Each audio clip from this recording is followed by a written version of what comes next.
Sing nyata terkait ruang dan waktu.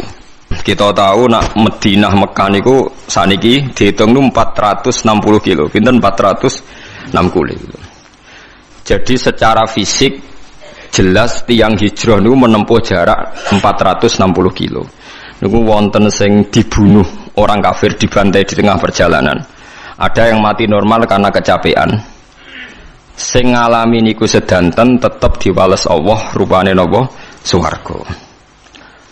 Kemudian setelah tahun 10 Hijriah. Nggih, tahun pinten? Sedasa napa Hijriah. Berarti Nabi sudah umur 62 hampir 63. Mergi kula nate ngitung nak umur nubuwahe Nabi 40 tahun. Teng Mekah niku 13 tahun dadi Nabi. Berarti Nabi pas hijrah niku tahun pertamane niku 53. Nggih, tahun pertamane hijrah niku berarti Nabi umur pinten? 53. Berarti kalau tahun ke-10 dia Nabi sekitar 62 nginjak pinten? 63. Nah niku ba'da Fatih Mekah niku tanggal 10 Ramadan tahun ke-10. Ya, Fathu Mekah rata-rata ulama ngitung pinten 10 Ramadan tahun pinten ke-10. Niku Nabi ngendikan la hijrata ba'dal fathi walakin jihadun wa niyatun. Saiki ku ora ana hijrah sause secara fisik hijrah ku wis ditutup. Walakin jihadun wa niyatun. Sing ijau karek niat ambek jihad, ambek berjuang. Niki rungokno mawon nggih kula tak maca hadis-hadis sahih. Terus akhirnya Nabi ngendikan gawe kesimpulan al muslimu man salimal muslimuna min lisanihi wa yadihi wal muhajir man hajara manahawu anhu. Sing darani wong Islam sing wong Islam liya selamat saka polahe tangane lan polahe lisane. Terus wal muhajiru te wong kang hijrah ning era badal fathi iku man sapa wonge hajara kang gelem ninggal sapa man. Ninggal ma ing perkara naha kang nyegah sapa Allah anhu sanging ma. Terus sinten mawon sing ninggal barang maksiat niku berarti statusnya disebut napa muhajir. Mergo maknane muhajir ninggal asli maknane nisbate fisik ya ninggal kota Mekah menuju kota napa Madinah. Berarti nak perilaku ge ninggal barang elek menuju barang napa apik. Lah niku setelah Fathu Mekah disebut wal muhajir man hajara manahawu anhu. Sing darani wong hijrah iku sing ninggal apa sing dilarang Allah. Pun niki riyen nggih terus niki dadi pengetahuan. Nah, kemudian ada masalah-masalah politik ya, masalah-masalah macam-macam. Atau sama kayak misalnya kula nate neliti biografi sing wonten teng Quran. Niki rungokno tenan nggih. Zaman Nabi Sugeng itu selalu ada daerah-daerah sing disebut Ardisuk. Misalnya Usoyyah hari ini wonten daerah jenenge Usoyyah, Zakwan, Ri'lan. Itu daerah-daerah sing dicap Nabi daerah buruk. Kemudian kalau era ulama-ulama Irak sing sakniki terkenal itu ya dianggap Ardusuk. Ke Irak yang sekarang itu bekase Babylon sing dulu kota sihir. Wa ma unzila 'alal malakaini bi Babila napa Harut wa Marut. Terus macam-macam ya. Kemudian ulama itu khilaf, kalau Anda hidup di negara yang enggak prospek, boleh pindah. Di mana di tempat Anda pindah itu menjadi nyaman beribadah. Ini rungokno tenan, misalnya sampean ditakdir di kota Jakarta, pas kota, di situ misalnya banyak niklab, banyak maksiat. Itu terus misalnya terus pindah teng mriki teng Beduan misalnya, teng desa. Tapi genti dosa ngrasani hasud drengki. Dadi nek ning kutha iku dosane pornografi, nek ning desa dosane napa? Hasud drengki ngrasani macam-macam. Lah itu terus gimana? Ada ulama yang berpendapat jika semua bumi yang kamu katakan buruk mbok tinggal malah ra ono sing nyembah pangeran jadi sebaiknya gak usah pindah. Mboten usah apa? Pindah. Tapi kamu punya niat bahwa ikut mengisi Jakarta itu ben tempat itu ada yang soleh. Ya ada yang apa? Soleh. Wahakada. Dan itu pendapat ulama yang dibenarkan ila yaumil qiyamah. Karena kalah dengan bukti misalnya Australia pertama ada Islam ya baru kayak wong mahasiswa sing kuliah di sana. Mungkin sebagian juga ada jamaah tabligh, ada orang bisnis macam-macam. Sehingga Australia menjadi ada Muslim dari minoritas lama-lama jadi komunitas ya, dari minoritas lama-lama jadi komunitas tertentu, lama-lama dimaklumi, mungkin lama-lama juga jadi mayoritas. Begitu juga ke Inggris. Pertama dulu orang Islam yang kono buruh, suwe-suwe sugih. Sesuai kelar tuku Manchester City, tuku macam-macam, jadi bos. Jadi napa? Bos. Wong kafire sing dadi napa? Buruh. Lho nggih to nggih. Pertama ya wong perantau-perantau suwe dadi wong sugih terus sinten Al-Fayyad niku. Al-Fayyad terus ilat Inggris nak darani Dodi napa? Fayyad. Niku ilat Arabe napa? Al-Fayyad. Wong sing akeh duwike wong Arab nak darani napa? Al-Fayyad. Duwike saking akeh. Fayyad itu melimpah. Nah, itu yang kita benarkan. Niki rungokno tenan. Karena kalau teori hijrah itu niki benro sampean, biar teori yang bahwa hadisnya Nabi itu tidak main-main. La hijrata ba'dal fathi. Teori hijrah itu sudah selesai. Berarti teori hijrah secara fisik dari bumi buruk ke bumi baik itu sudah nopo? Selesai. Yang ada adalah walakin jihadun wa niyatun. Yang ada itu masih jihad dan niat. Jihad itu bukan niat berjuang li'ila'i kalimatillah. Niat itu sebagai ngurip-ngurip agamanya Allah. Mboten niki rungokno tenan nggih ben sampean optimis. Sekarang kalau dibalik, misalnya orang yang sudah Islam di Inggris 10, merasa Inggris itu daerah Kristen, mbok Anglikan, mbok napa-napa terus pindah ning Mekah. Berarti Inggris sama sekali enggak ada Islam. Berarti kowe ngosongno bumine Allah, sangka wong sing nyembah Allah sama sekali. Andai kan sampai tidak baca hadis itu, tentu fatwa Anda, misalnya Anda jadi ketua MUI, Islam yang ada di Inggris 10 pindah saja ke Mekah, yang di Papua yang minoritas pindah saja ke Jogja. Wah, nanti yang sudah kadung ada Islam akan menuju daerah yang wis Islami akeh, dorong Jawa malah nguyai segoro kan? Nguyai napa? Segoro. Mesti ngono beban ora nggo dhuwit malah dadi bane wong akeh kan. Buat ini penting. Makanya Nabi ngendikan walakin jihadun wa niyatun. Nah, ternyata hadis itu lebih benar. Ini ku era sahabat itu banyak yang ketika di Medina itu gak tertarik karena Islam banyak terus pindah ke Kufah. Itu yang melakukan itu Sayyidina Ali. Sayyidina Ali ku pertama sahabat alim sing ninggalo Medina. Beliau hidup di Kufah. Akhirnya Kufah dan di sentral Islam. Termasuk akhirnya pinter Imam Syafi'i yang pergi urip teng Mekah, teng Kufah. Pinter Syekh Abdul Qadir Jilani pergi urip teng Baghdad. Baghdad kuwi kawasan apa? Kufah. Mulane sanad-sanad Quran akhirnya pindah Kufah. Sampeyan saiki pikir, Quran anane Mekah Madinah, tapi sanad aline teng pundi?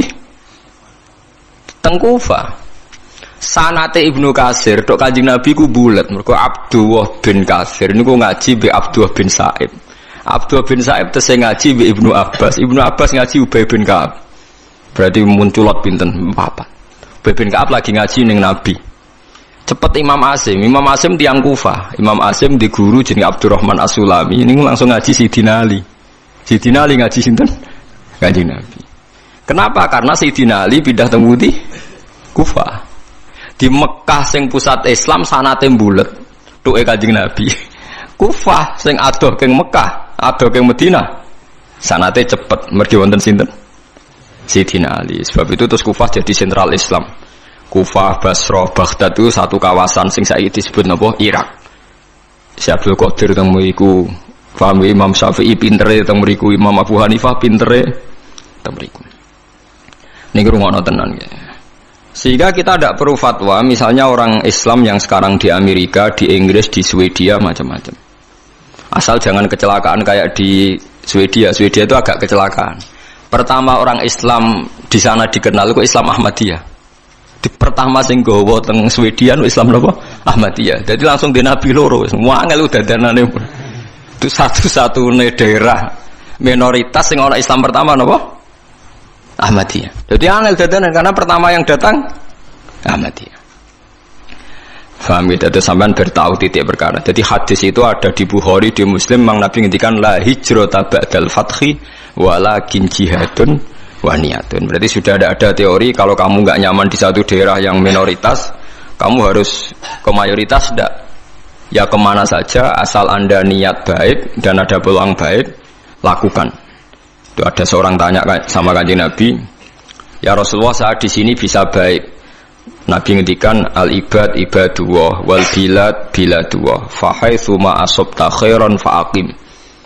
Negara ya wae pangeran, kabeh kawula ya kawulane pangeran. Pokoke kowe anggere entuk apik ning kono ya semukim ning kono. Itu yang menginspirasi Islam Gujarat, manggon Aceh. Dagangan itu rabi barang macam-macam terus jadi Islam teng pundi Aceh. Nah, Aceh sanak putune ponakane do ning Ampel, ning Ampel. Terus ono Raden Fatah pindah ning Demak, suwe-suwe tok Jipang Panolan. Suwe-suwe terus tok Jogja, Sutawijaya, Hadiwijaya terus tok sampeyan barang niku wis endi sing ketemu, wis pokoke endi sing nyaman cocok. Terus nomor faktore katut babon, katut jago, pokoke angger cocok untuk ridhani Allah nggih. Fahaitsu ma asabta khairan faqim. Di mana saja kamu menemukan kebaikan, faqim, maka kamu harus di situ. Paham? Maka kamu harus nopo?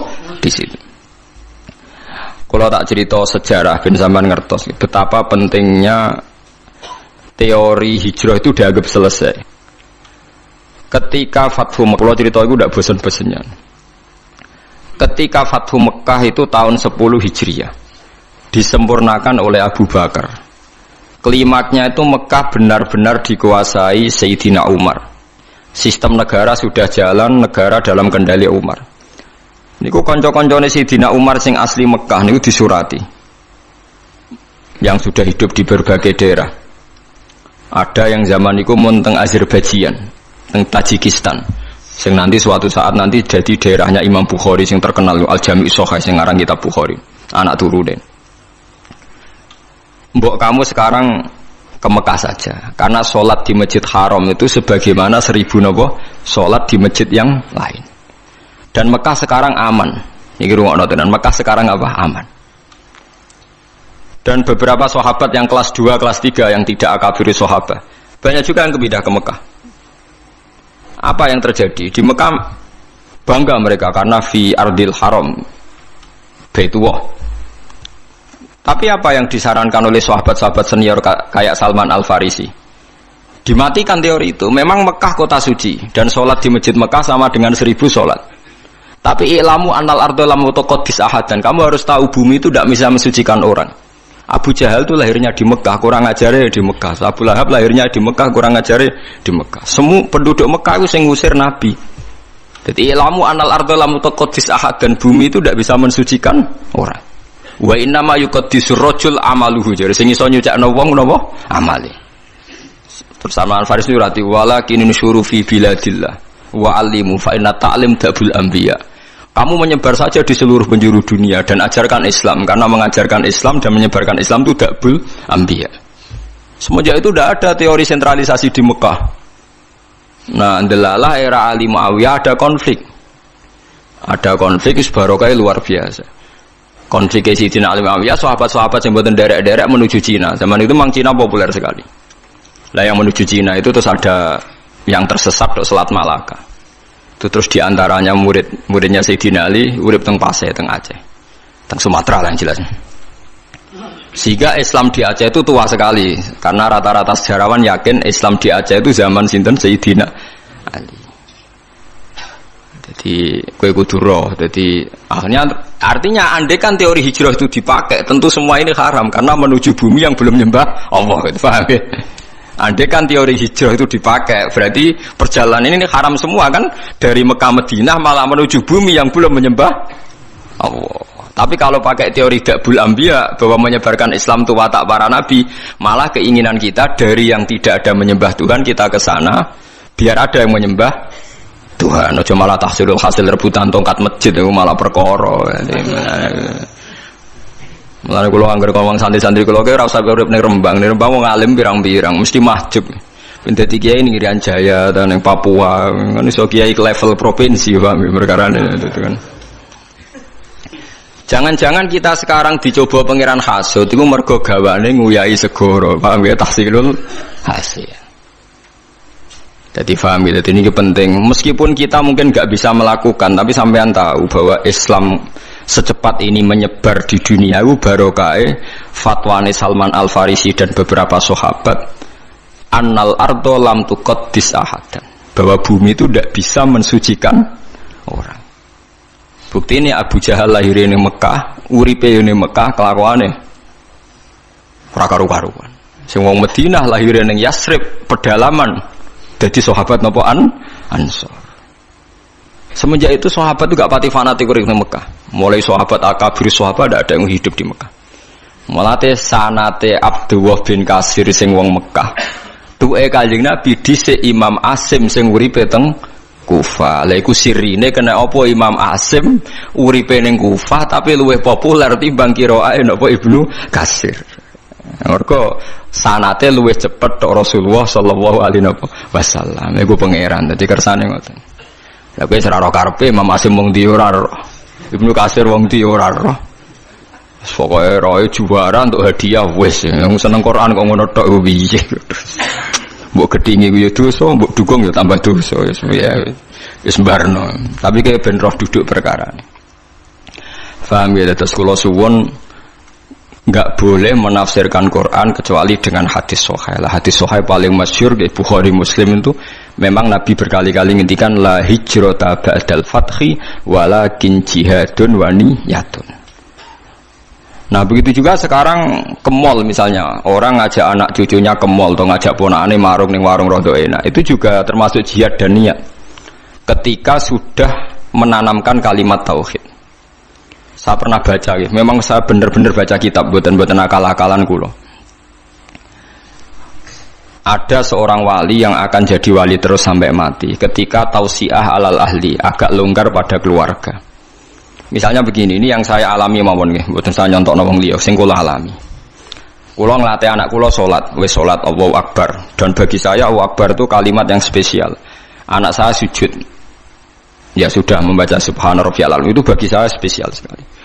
Tentu kalau sampean memang mukmin betul, mukmin sejati, kamu enggak usah pakai status itu anak kamu sok ben mangan ta ora itu goblok ya, itu bodoh sekali kalau kamu pakai status itu. Ini anak saya sudah bisa melafadzkan kalimat thayyibah yaitu Allahu Akbar. Sudah bisa sujud. Ini spesial. Sesuatu yang spesial itu harus dipertahankan. Caranya gimana? Minimal seorang anak itu jangan kecewa sama bapaknya.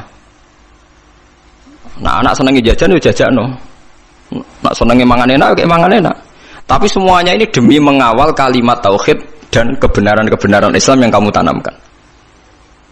Jangan sampai kamu jadi kiai zuhud yang anak dikekang, kemudian anak ini pertama numpak sepeda motor disilai kancane sing ra salat, pertama nyetel tip yo disilai tanggane sing ra salat, sampai anak itu terus ngidolakno keluarga sing tidak salat karena lebih sehat kata dia. Sistem medekne bar magrib untuk TV haram, dolanan haram, anaknya trauma. Lah tua-tua anak nakal, mergo mulai cilik ra tau ngidolakno napa bapak. Nah ini di sini sirinya kenapa semua nabi itu melonggar anaknya. Kanjeng Nabi ini nak sholat niku ditumpai Hasan Husain. Nggih mendel mawon. Dijak sholat padahal dijak numpai Kanjeng Nabi nak pas sujud.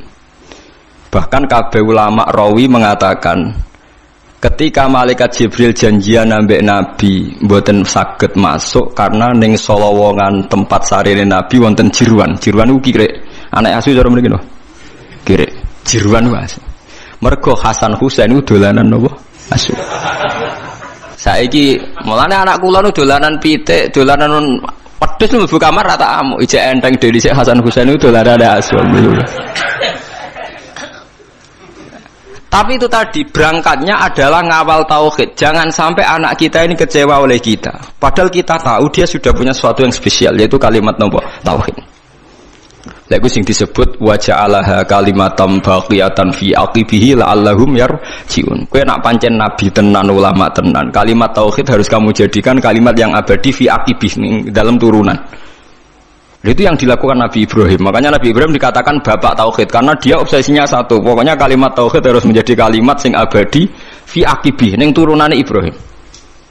Ngeri Nabi Ismail lu gak paham apa-apa blas tapi tidak bangun Ka'bah. Padahal dia tidak paham.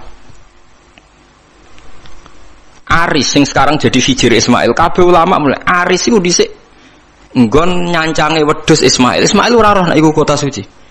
Jadi sing sekarang Hijir Ismail dhisik Aris, omah-omahan nggon wedhuse sinten? Ismail. Ibrahim orang loro itu ngi kota suci, menengah ada mergo saking moh ngecewakno napa.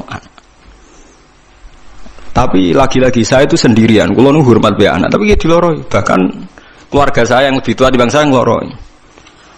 Anak kok mbok manja mari ngelama. Padahal saya itu tidak pernah manja anak, pikiran saya itu sederhana, saya pasti mati, setiap saat saya mati dan yang meneruskan tauhid itu pasti anak saya karena saya mati. Ya tapi ya itu memang enggak populer. Bojoku pancen tak tanamno, jogeman wani anakku alat kita omongin. Dadi memang kan gak lazim, tapi saya tanamkan terus jogeman ke wani anak napa kualat. Orang kan bilang anak jawani wong tua kualat. Ra iso cara anak iku urung mukallaf.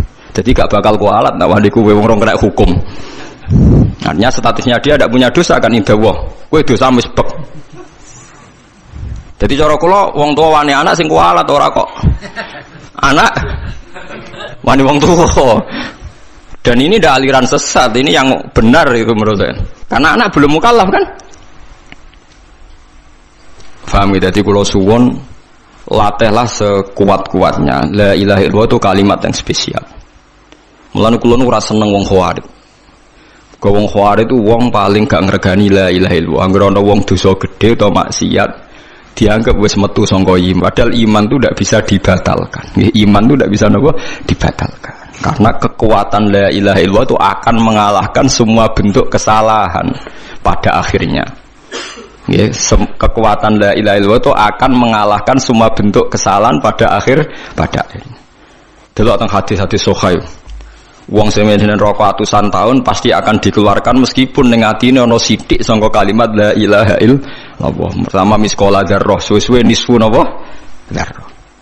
Wong khawarij buento. Wong kaya angger wong mukmin kok dosa gedhe berarti imane ora ana gunane. Iku padha karo darani kalimat la ilaha illallah kalah mbek napa maksiat. Lha maksiat iku pira to kadare wong nganti ngalahno kalimat napa? La ilaha illallah. Dadi paham gitu. Lah iku termasuk niat. Jadi orang menservis anak demi mengawal kalimat tauhid niku ibadah. Lagi disebut Fathul Mu'in wa yusannu at-tausiatu alal ayyal. Wong disunatno nglonggar kenikmatan ning anak mumpung urung mukallaf. Sementing aja sampai kecewa mbek sistem keluarga, engko suwe-suwe kecewa mbek sistem Islam yang Anda tanamkan. Jadi bocah anak wis seneng ngaji Quran, seneng ibadah iku kudu mbok dukung. Nah, hasil cacilik dolanan iki idolanan, termasuk hebatnya Rasulullah. Bahkan Hasan Husain nate dolanan jeruat dibeto mlebu kamare Nabi. Nabi ki mboten ngloro iki meneng emang. Lah nek iku mbok praktekno kita takobal wa minna takobal ya karim. Ya, tapi itu nyata, ini tareh. Mergo sing terusno tauhid itu mesti anak. Mulane Nabi Yahya, Nabi Zakaria dongane napa fahab li milladunka waliya yarithuni wa yarithu min ali Yaqub. Waj'alhu rabbi radhiya. Iku ning anak. Kok anak iku iso maris. Wong santri iku napa le wong liya. Paling bedak khol kowe di-Fatihai. Mbek bedak sumpek santri meling golek kuburan. Iku ngenteni sumpek. Tapi nak anak mbok niat mate khai bapake mbok ora ngger anak mengamal soleh. Otomatis kintuk kiriman nopo amal. Ora ana idza matabnu adam ing kota amaluhu ilam salasin sedaqatin jariyatan au ilmin yuntafa'u bi. Kowe angel kan sedaqatin jariyan butuh sugih. Ilmin yuntafa'u bi ke butuh ngalim, ora kabeh kan. Awaladin solihin jek enteng, anak kan kowe mesti duwe. Malah akeh-akeh anak ora jelas. Nah, cara kula milih yang ketiga mau awaladin solih. Kan hanya butuh status soleh. Soleh kelas-kelasan. Soleh pertama yang penting lafadz la ilaha illallah Muhammadur Rasulullah. Kula ndak akan bosen ngomong ini sampai kula mati. Ngene wae, wong tuwa iku kudu hormat anak. Kula maca teng kitab Mizan Kubra ngeten. Wa min adabil anbiya takrimul aulad. Terus adabe para nabi ku mulyakno napa? Anak. Tapi ning Jawa gak populer. Lho kula cara pantes basa mbek anak kok. Anakku rasa basa lah, tapi kan darane sesat. Jadi adabe para nabi mulyakno anak karena anak iki sok ben sing lebih panjang waktunya untuk membawa napa tauhid. Paham ya, mulane sampean delok teng ngene critane Quran iku nak ndelok hubungane nabi mbek anak kan luar biasa. napa luar biasa. Masuk wa barrom biwalidati. Sebagian terbangno wa atenaul hukma napa sobiya. Mergo mulai cilik nak dididik mesti padha-padha kena hitop ya Yahya khudil kitab napa biquwa wa atenaul hukma sobiya. Terus wa hananan min ladunna wa zakah wa kana taqiya. Hananan maknane sifat aris, sifat seneng. Hanan maknane seneng nyaman. Jadi hubungannya anak mbek wong tuwa kudu nyaman. Tapi nyamane ora krana nafsu, tapi sudah diikat kalimat napa tauhid. Kan lucu kan, ini rungokno tenan iki. Kadang wong salah kaprah. Saiki sampean tak bedheki. Ruhin dipateni dosa perkarane apa? Ahli tauhid kan. Wong nek nglafadzno la ilaha illallah haram dipateni. Berarti ruhin haram dipateni mergo apa? Nglafadzno la ilaha illallah. Nah, sekarang lebih meningkat lagi. Al-muslimu alal muslimi haramun damuhu wa maluhu wa irduh. Wong nak wis Islamu haram donyane mbok gasap, haram harga dirine mbok lecehno. Paham ya? Haramun damuhu wa maluhu wa irduh. Irduh harga dirine. Dikira oleh ngomong wong goblok, ngomong ilmu nemen-nemen nganti iku kaya manuk ketulup iku ora oleh. Lane rata-rata ulama nak ketemu wong gayane gaya awam, perkarane nak kowe ngomong ilmu berlebihan padha karo gawe suasana ndekne kaya manuk ketulup haho. Mulane rata-rata ulama sing kali bertenan ketemu wong wis guyon. Napa kok kriting ngono. Mergo sekali ngomong ilmu sing kelas tinggi ketok goblok ya kan.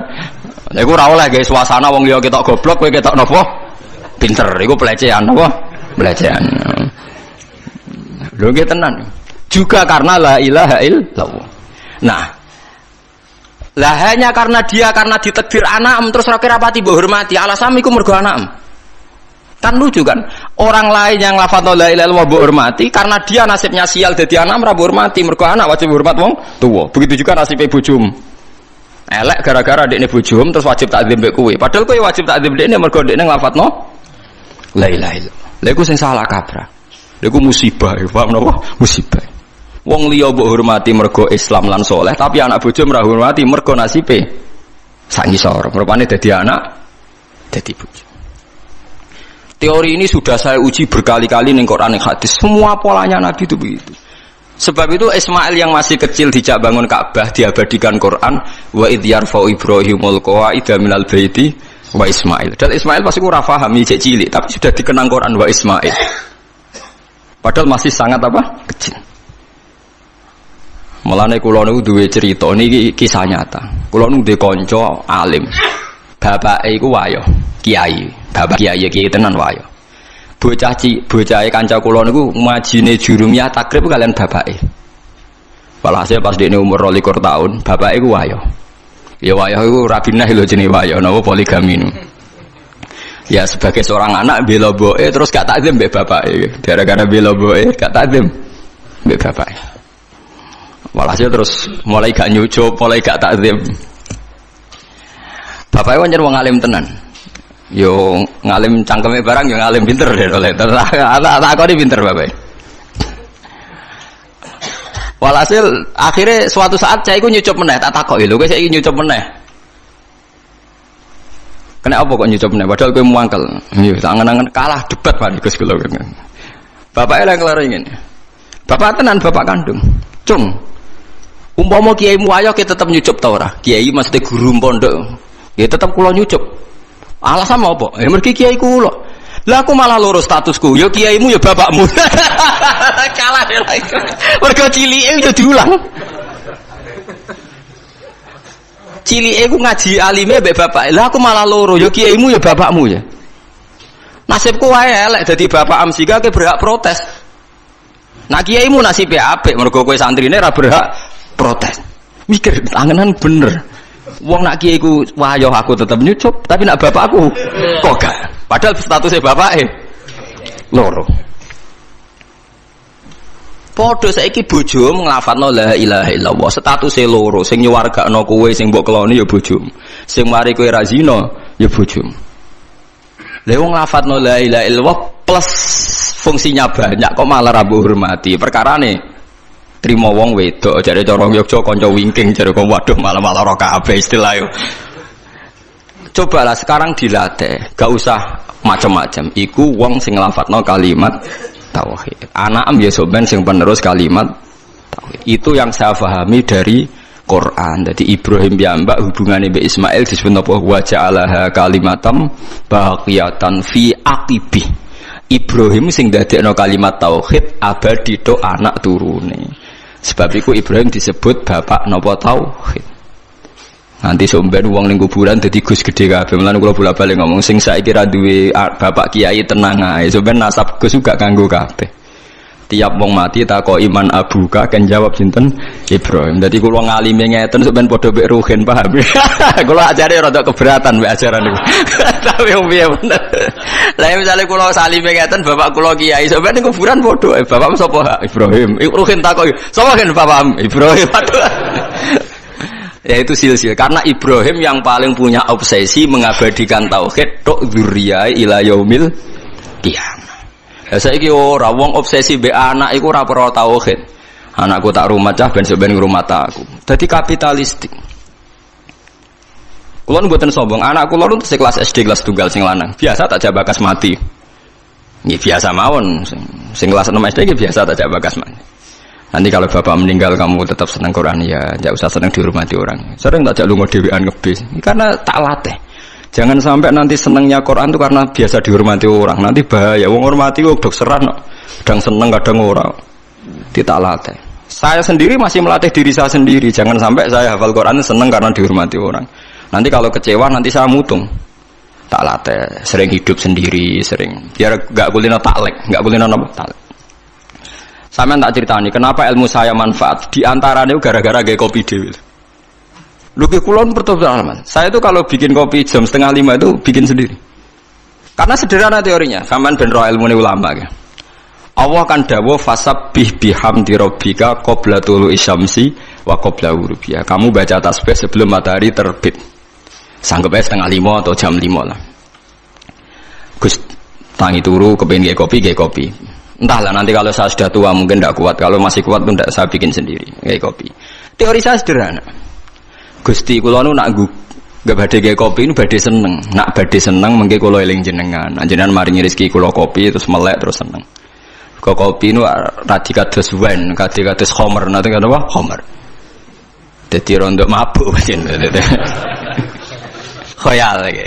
Jare kanca kula, kenapa kowe seneng ngombe kopi? Walah Gus nglalekno utang. Mergo sejarah kopi, saya pernah baca sejarah. Kopi di Italia pertama itu jek darani wine of Arabic. Mergo wong pertama wong Itali ngombe khamr, bareng kenal pedagang Arab ngombene kopi, bareng diombe kok padha-padha nglalekno masalah. Mulane jek darani wine of Arabic. Mulane wong Itali nak darani kopi iku wine wong Arab. Pamane khamre wong napa? Arab. Mulane kena apa santri wong melarat seneng ngopi iku rodok khamr, Pak. Mergo padha-padha nglalekno napa? Masalah. Jadi ada orang Eropa itu pernah lama darani kopi iku waene wong napa? Arab, wong Islam. Kita dudono sejarah. Mulane nek ape ngopi sing eling pangeran mergo rodok napa nyabu, Pak. Rodok napa? Nyabu. Nah, artinya sederhana. Niki mboten kula mboten ujub mboten, tak contohno sing kehidupan keseharian. Mergo khairukum li ahli wa ana khairukum li ahli. Wes ki ape seneng. Ape seneng gawe kopi nak kowe dhewe sing lakoni kan ndak banyak taklek. Taklek itu menggantungkan sesuatu pada orang lain jenenge napa taklek. Misale gugah bojo. Yo nak bojoku tangine mbek senyum, nak mbek merengut.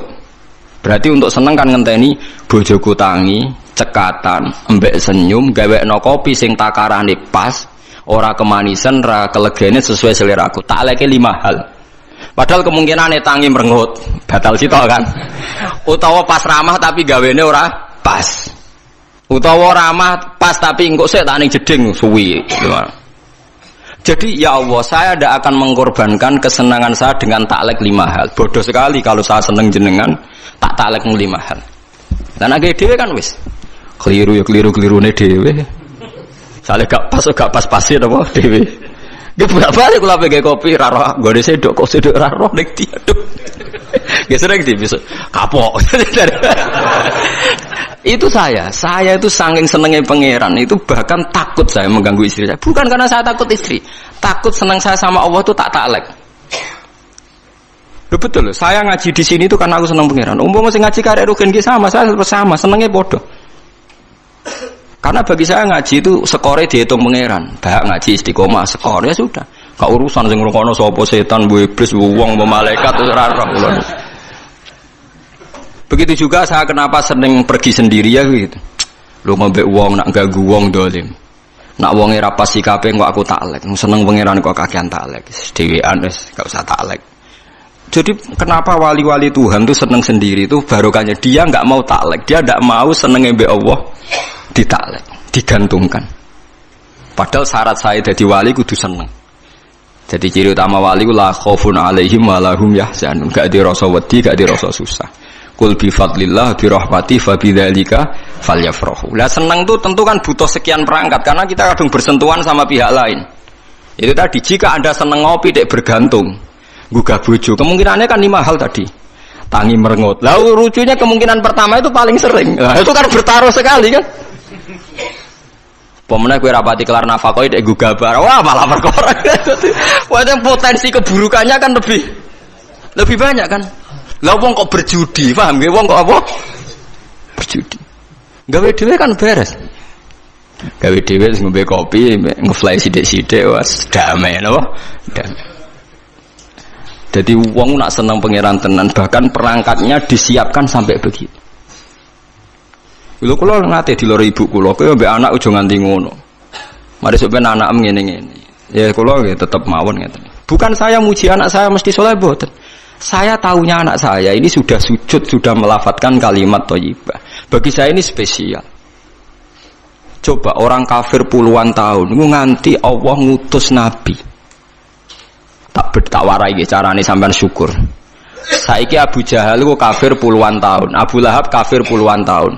Nganti Allah ngutus Rasulullah Muhammad ngelibatkan Jibril mau demi nglafatno tauhid. Artinya kekafiran ini mau dihilangkan sampai ngelibatno Muhammad, Jibril, Mikail dan beberapa malaikat. Mau nggo ngilangno kekafiran ben do nglafatno la ilaha illallah. Tapi sekarang kalimat ini sudah jadi rutinitas. Saiki anak nglafatno la ilaha biasa. Sing ra biasa ku nak nyucup kuwe di depan umum terus takzim dikongkon nurut. Lah budak rak yo nurut. Manuk beyo mbok ulang gak yo napa nurut. Asu nak mbok ulang gak utekem lho lemel. Nek sekedar nurut asu mbok ateh yo nurut. Mbok sekali-kali obsesi kamu itu kalimat napa? Tauhid. Lah nek wis ngono iku disebut wa ja'alaha kalimatam baqiyatan fi aqibih. Sifate Ibrahim wong sing gawe kalimat tauhid diabadekno ditanamno ning anak-anake. Iku sirine kena apa aku hormat be anak. Tapi alhamdulillah bojo kula sakniki tak bombardir budine tak omongi mulai mikir. Saya nak penyentak anak wedi. Wah ngono aku alat dire. Wah iki rene kok apa. Dadi syukur kula. Wedi be anak kula sing. Kula sing mulai dukung 1 2 ya mulai wonten guru-guru SD. Jogeman ngamuk anak kualat cara Gus Bas. Mbok niat ngenyek, mbok niat dukung ora roh tapi mulai saat tanamkan paham sithik-sithik nak wani anak ki napa kualat. Ben darani aliran sesat Allah. Mbok wong mulai mikir, anak mbek kowe hubungane apa coba? Misale mbok arane anak am iku kowe mau urun kelon kok ngaku iku anak. Gak terima ngeloni bojo untuk nikmat terus iku dadi anak. Kok iso anak malasane opo? Tetep iku kersane Allah, tetep iku asete pangeran. Mulane Nabi sinten Sayyidah Maryam kenapa jadi wali? Sayyidah Maryam jadi wali itu karena obsesinya satu. Inni nazartu laka ma fi batni muharraran fataqabbal minni innaka antas samiul alim. Jadi Nabi Zakaria napa jenenge Imron ya, Maryam niku Imron, ifqalat imraatu Imron, Rabbi inni nazartu laka ma fi batni muharraran. Ibuke Maryam dadi wali wedok iku gara-gara Gusti sing teng weteng kula ni saya nazarkan khusus untuk mengkhidmati agama engkau. Inni nazartu laka ma fi batni muharraran. Tentu bayangan dia karena jadi kiai itu harus lelaki dan harus soleh. Tapi barokah itu malah dia anak Maryam. Bareng dia anak Maryam rodok kecewa. Nah, itu kan masyhur kan. Inni nazartu laka ma fi batni muharraran fataqabbal minni innaka antas samiul alim. Falamma wada'atha qalat rabbi inni wada'tuha untha. Gusti wong kula kepengin anak kula ngitmai agama kok wedok. Walaysa dzakaru kalunsa. Tentu fungsinya cawe itu ora kaya cah lanang. Tapi wa semanten dia tidak lepas putus asa. Wa inni samaituha Maryama wa inni u'idzuha bika dzurriyyataha minasyaitonir rajim. Sudahlah Gusti, gak apa-apa perempuan, tapi saya ingin perempuan yang enggak tergoda oleh setan, sa anak turune. Dalalah tenan Maryam dia anak Isa sing akan jadi legenda dalam mengawal agamane pangeran. Karena apa? Imro'atu Imron tidak pernah melihat itu anaknya, tapi nazartu laka ma fi batni muharraron. Ini anak untuk agama. Lah saiki ngomong Islam do katut wong kapitalis. Rumah tanah mungkin nak tuwa sing rumah sapa iku omongane wong awam, wong ora salat lho iso omong ngono. Lah kula ora gelem ngomong ngoten niku. Lah anak kula sering tak didik. Nanti kalau bapak mati ya didoain terus tetap senang Fatihah, senang ya ngajar Quran ya sudah. Kalau mboten ate bayangno sampeyan tuwa di rumah tanah iki mboten biasa. Zaman rengono anakku wis di rumah pangeran. Nah, misalnya kena tua di rumah tanah, zaman rengono anak mungkin sing ngurmat sapa? Wong tua, kok ora wong tuame mbok uripno meneh ben ngurmat kowe aneh-aneh. Teori-teori makhluk wis batal terus jenenge. Lah Quran ngeten iki wis mati.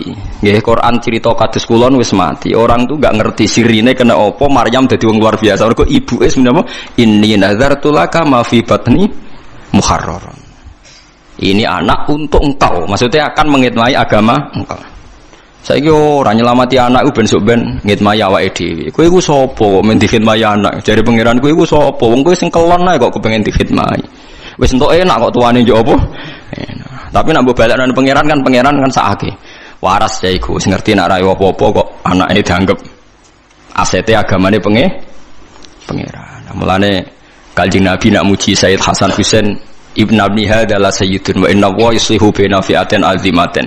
Soben gunane Hasan ini sing damekno dua kelompok sing tukaran. Di masyhur yang menghentikan perang Ali Muawiyah adalah sa'iwisi Sayyidina Ali kabundut. Pemimpin diambil alih Hasan. Hasan ikhlas dikekno sinten Muawiyah. Setimbang tukaran terus pepean. Akhirnya jadi dinasti Umayyah. Mergo Sayyid Hasan enggak meneruskan warisan saking sinten Sayyidina. Dadi eling-eling ya mulai badhe ngaji niki aja main-main kalian sinten anak mari kualat paham nggih mari napa. Ya itu tadi kalau orang lain Anda hormati karena kalimat tauhid, doa kalimat itu kan ada pada anak Anda kan? Cuma siale anak mergo anak mbok amu-amuan kan?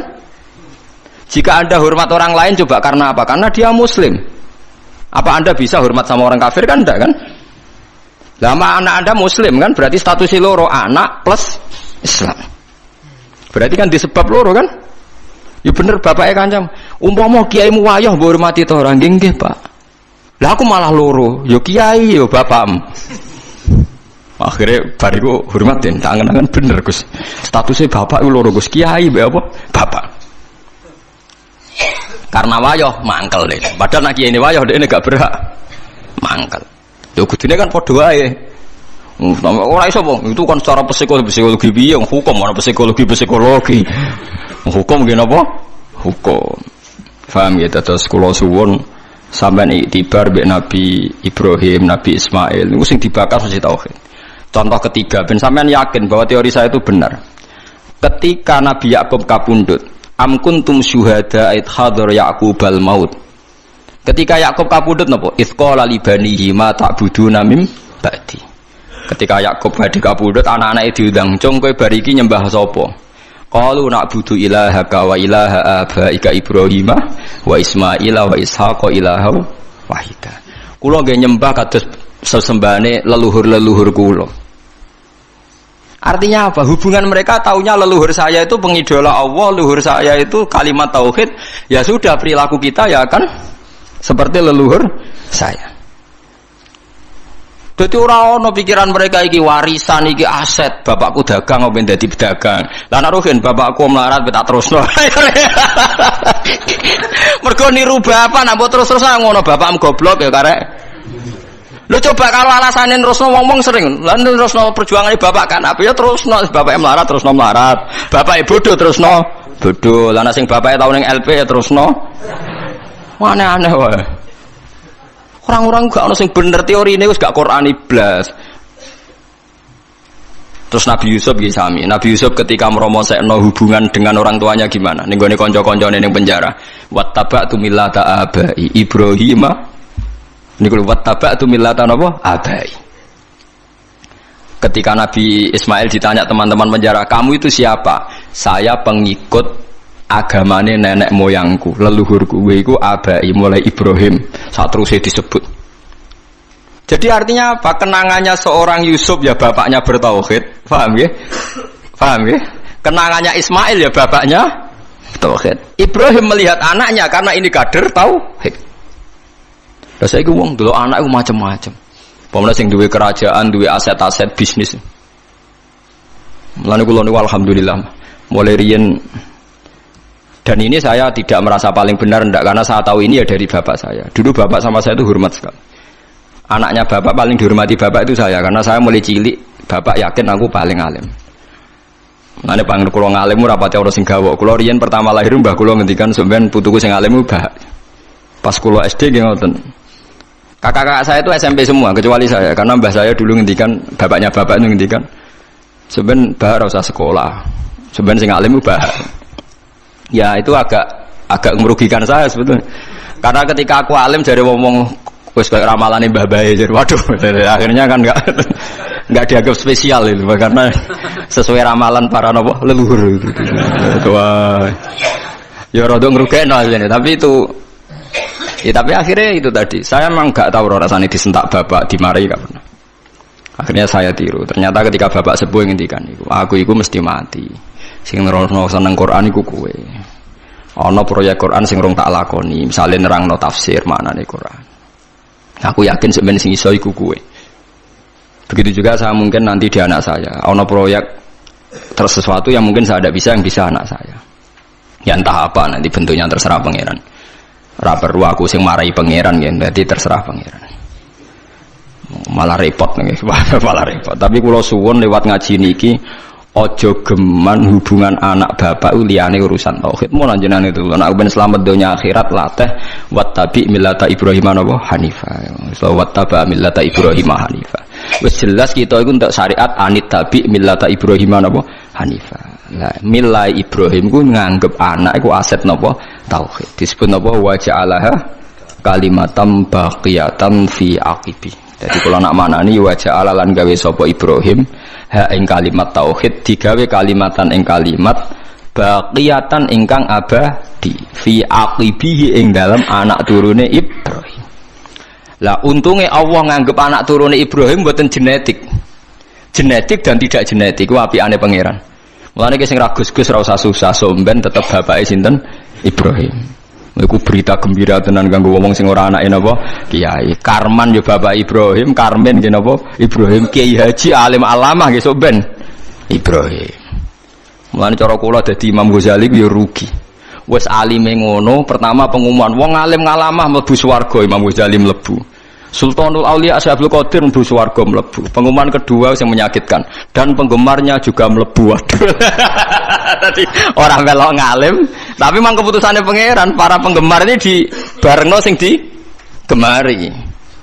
Ya wes, ya gelem ra gelem kudu nampa. Mulane cara kula mbek Ruhin pinter Ruhin dene ra kangelan ngapalo Bukhari, ngapalo Muslim. Tapi nanti swargane padha. Mergo pengumuman pertama itu para ulama mlebu swarga. Bariku para napa? Penggemar. Dadi kula sampeyan yo gledek, lho, kowe. Ya sajane rada musibah kan asline kan. Ya tapi iku aturane pangeran ya samikna napa? Ya piye. Mulane Kanjeng Nabi wong tope ngono bareng wong Arab ditakok, "Ya Rasulullah," jadi kan ini kisah nyata. Kanjeng Nabi pas khutbah, sebab itu hadis ini mutawatir. Dasar menguntungkan sing apal akeh, dasar menguntungkan sing apal napa? Jadi Nabi itu pas khutbah, Nabi itu sering cerita kiamat. Dasar orang Bedui. Ya Rasulullah, kok bekas-bekas kiamat? Kiamat piyambak niku kapan? Jadi kurang cangkem elek ngono tadi. Nabi a'radu anhu, ndak jawab. Ketika a'radu itu ada sahabat yang menganalisis. Lam yasma. Beliau tidak dengar, sebab itu membiarkan. Sing sahabat liyane sami'a wa kariha. Ya beliau dengar tapi tidak berkenan karena pas khutbah. Dasar orang Bedui dibaleni meneh. Ya Rasulullah, mata sa'ah. Kiamat itu kapan? Akhirnya sampai 3 kali Nabi akhirnya tangklet. Aina sa'il. Yang tanya siapa tadi? Ha ana ya Rasulullah, saya aja. Bedui. Terus Nabi ora goblok takok, ma'adattalah. Lalu kamu takok kiamat itu persiapan mau apa ya? Ora dijawab kapane tapi persiapan mau apa? Fa wa ma'adattalah kabira sholatin wala sedaqatin walakinni uhibbuka. Kula persiapan kiamat ndak banyak ya Rasulullah. Salat nggih rapati akeh, poso rapati akeh, kula seneng jenengan. Nabi ngendikan anta ma'aman ahbabta ya. Kowe padha karo sing kowe awor wong sing mbok seneng. Iku sahabat sak masjid sing mangkel kabeh akhire paling disenengi wong iku. Gara-gara kata sahabat kita ini tidak pernah dengar hadis Nabi segembira hadis ini. Karena kita tidak mungkin menyaingi amalnya Nabi. Tapi nanti dijamin bersama Nabi. Wes hadis didukung Quran. Itu disebut faulaika ma'al ladzina an'ama Allahu 'alaihim minan nabiyyin was-siddiqin wasyuhada'i was-sholihin wa hasuna ulaika rafiqa. Tapi ya mergo dzalikal fadlu minallah iku murni rahmate pangeran. Nek nuruti ngamal gak tok, paham ya? Nuruti ngamal mboten apa tok. Dan ini penting. Karena tadi semuanya ini diikat kalimat tauhid. Kowe seneng Nabi mergo barokah kalimat tauhid. Dan hubungan kita mbek Nabi lancar sepanjang tauhid ini masih ada. Mulane ketika Nabi syafaat saya bagi siapa saja yang melafadzkan la ilaha illallah. Ujung-ujungnya juga karena kalimat. Nah, kalimat ini sudah dilafadzkan oleh istri kita, oleh anak kita, oleh cucu kita. Tapi gara-gara mereka di bawah kita, mereka tidak spesial. Kon nggih kopi ora gelem ngamuk. Anak diundang ra moro ngamuk. Ini kan kurang ajar sekali. Bagaimana kalimat yang begitu spesial dia punya, gara-gara nyepelekno barang yang memang sepele kowe ngamuk dekne. Padahal dekne tetep de hal yang nopo? Spesial. Rupane kalimat nopo? Tauhid. Itu gale ana wong nggawa emas akeh, kalunge emas, gelange emas, barang mecahno gelas murah mbok amu. Wong goblok. Angger sing pecah gak mase ra wis. Mestinya Anda melihat anak itu gitu, angger sing pecah gak tau khite ra ya wis. Pemene terima mecahno gelas keben. Biasa mawon. Jadi kalau saya bukan ujub menceritakan keluarga saya, mboten iki adate Nabi kalau ngajari agama itu dimulai dari keluarga. Khairukum khairukum li ahli wa ana khairukum li ahli. Jadi yang terbaik dari kalian adalah yang cara mengelola keluarga secara baik. Difahami. Jadi kena jajan ning mall mbek anak utawa nyenengno anak. Iku aja krana kedunyan atau hadun nafsi, tapi hadiah untuk orang yang sudah ngelafal kalimat tauhid. Paham nggih? Mulane Ka'bah niku dihadiahi hadiah. Ja'alallahul Ka'batal Baital Harama qiyamal linnasi wasyahrul harama wal hadiah wal qalaid. Kenapa ada Idul Adha? Kenapa ada mayoran? Kabeh iku ngurmati kalimat napa? Tauhid. Mulane nabi-nabi dhisik seneng mayoran. Wong kafir sing atas nama pesta seks, pesta narkoba wae mayoran, mosok demi kalimat tauhid ora mayoran. Sebab iku ana adat mayoran. Bahkan adat mayoran itu dibarengno Ka'bah. Dadi ja'alallahul Ka'batal Baital Harama qiyamal linnasi wasyahrul harama wal hadiah. Hadiah Mulane kula wingi haji niku selain bayar dam niku kurban. Kula wingi alhamdulillah kelar kurban teng Mekah. Perkara pikiran kula niku lafadz hadi dijajero Ka'bah, mosok ning kene gak kurban. Terus kula cara nuruti dhuwit ra pati akeh. Akhire kula kurban. $250 bentuk piro pokoke entuk wedhus. Teng bank maksudnya kula nak liwat wedi jare akeh sing bulet teng mriko niku dadi wal hadiah. Mulane wong nak kezuhudin niku kecelakaan. Mergo ora tau mayoran, akhirnya anak mangane anak pertama dipakani wong kadang gak soleh. Akhirnya anak mengidolakno keluarga yang tidak soleh. Saya punya contoh ini dari kitab-kitab yang saya baca. Kenapa Nabi Isa dicoba Maidah? Nabi Isa terlalu khusyuk. Khusyuk epon, mangane enak ra tau, nak turu bantalan watu. Wah ora tau enak. Hawariyin niku yo nurut, sawangane nurut, tapi ning ati wong kok ngono cah, pisan-pisan mayoran mosok ora tau dadi. Tenan akhirnya kecelakaan tenan.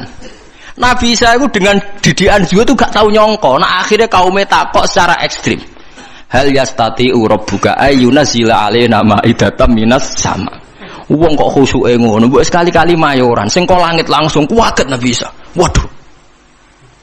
Mergo wong ya buta mayoran. Kaget akhirnya ngamuk qalat taqwa in kuntum mukminin.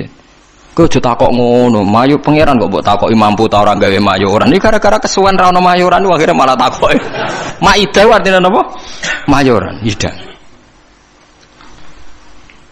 Akhirnya kaum Hawariyin jawab. Qalat taqwa in kuntum mu'minin. Qalu nuridu an na'kula minha wa tatma'inna qulubuna.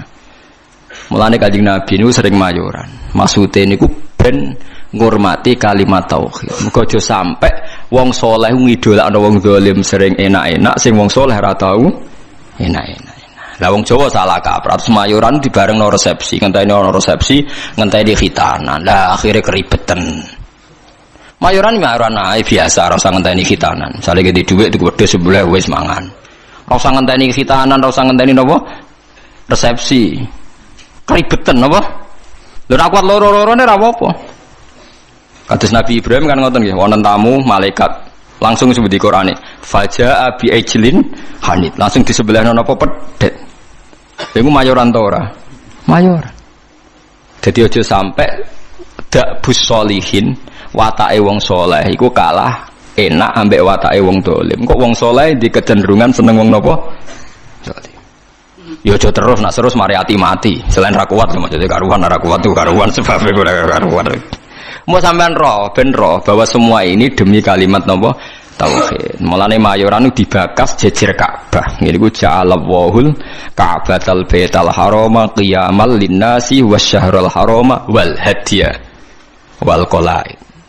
Terus zalika li ta'lamu annahu ya'lamu ma fis samawati wa ma fil ardh. Mayorane wong Islam ndak ape-apa oleh paling ben roh nak kabeh nikmat iki minaw wa. Ya engko kembaline ilaw wa. Misale kowe mangan, wong Islam nak mangan ndak ape-apa ben kuat ibadah. Ndak ape-apa. Artinya kalau tauhid wis bener kok mangane ya ben kuat ibadah.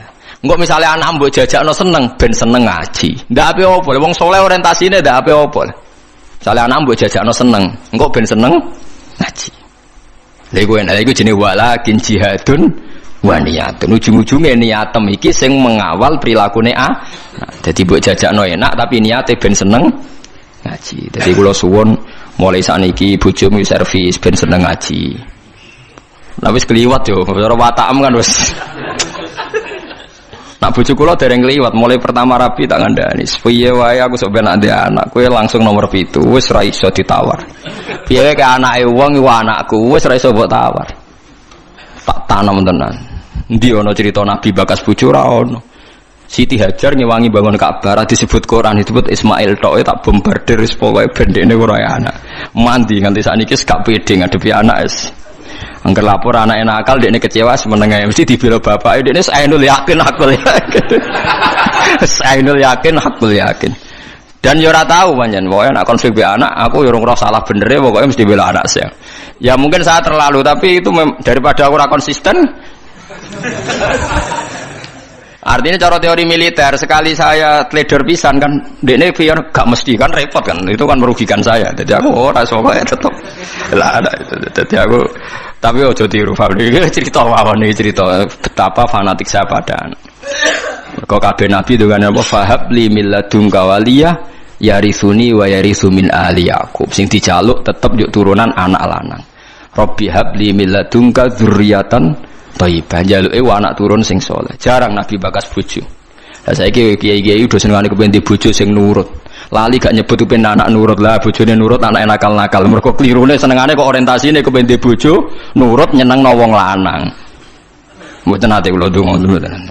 Pengen di anak sing nurut. Ya misalnya di anak 5 nurut mbek kowe. Sak omah 6 bojo sitok minoritas wedi ya nurut.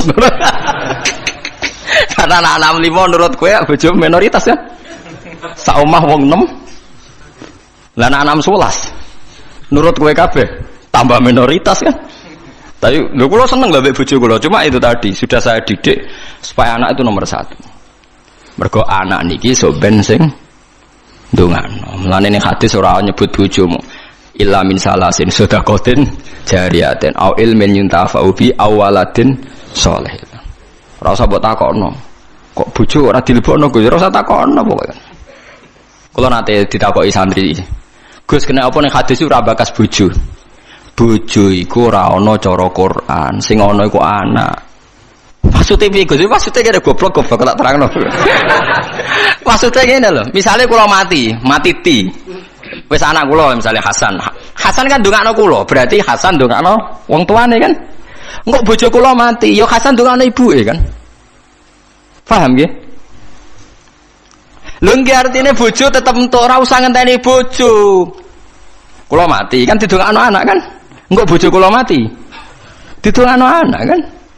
Artinya bojoku entuk ya mergo pada akhirnya bojoku ibu kan bagi anaknya kan ibu. Lah terus kowe kepengin misalnya ngene Rohin.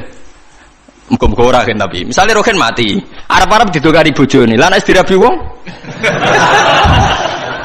Lho kan akeh kan rondo dirabi wong kan akeh. Engko bojone sing lanang mati neh, rabi meneh. Terus iku bojone sapa?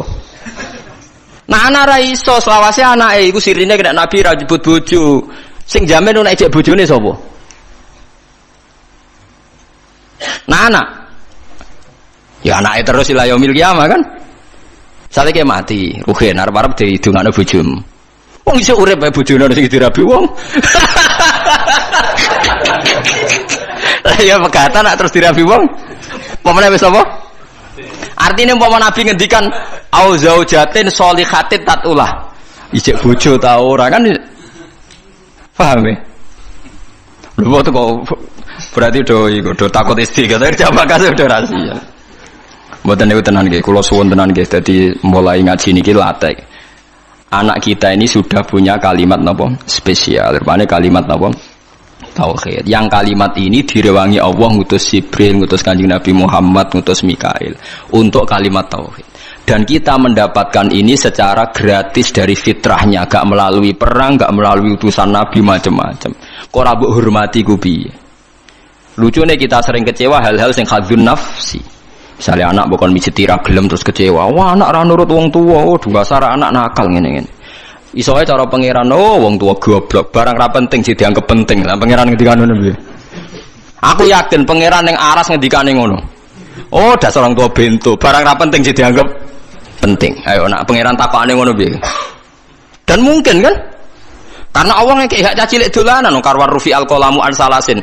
Wong telu ora kena dihisab. Cacilik nganti balik ayo jelas dijamin hukumnya pangeran. Ora kena disalahno. Pangeran sing pangerane ra iso nyalahno perkarane dijamin. Cacilik ra salat pangeran nyalahno ta ora? Mboten kan? Cacilik udo pangeran nyalahno ta ora? Mboten kan? Kowe trimo bapake. Aku yakin wong tak omongi ngono do guyu. Aku yakin pangeran ning aras ngendikane kowe wong tua goblok. Barang ra penting jadi dianggap apa? Penting. Wong sore Gus ra gelem wadus bocah kok kok. Cara pangeran ora penting.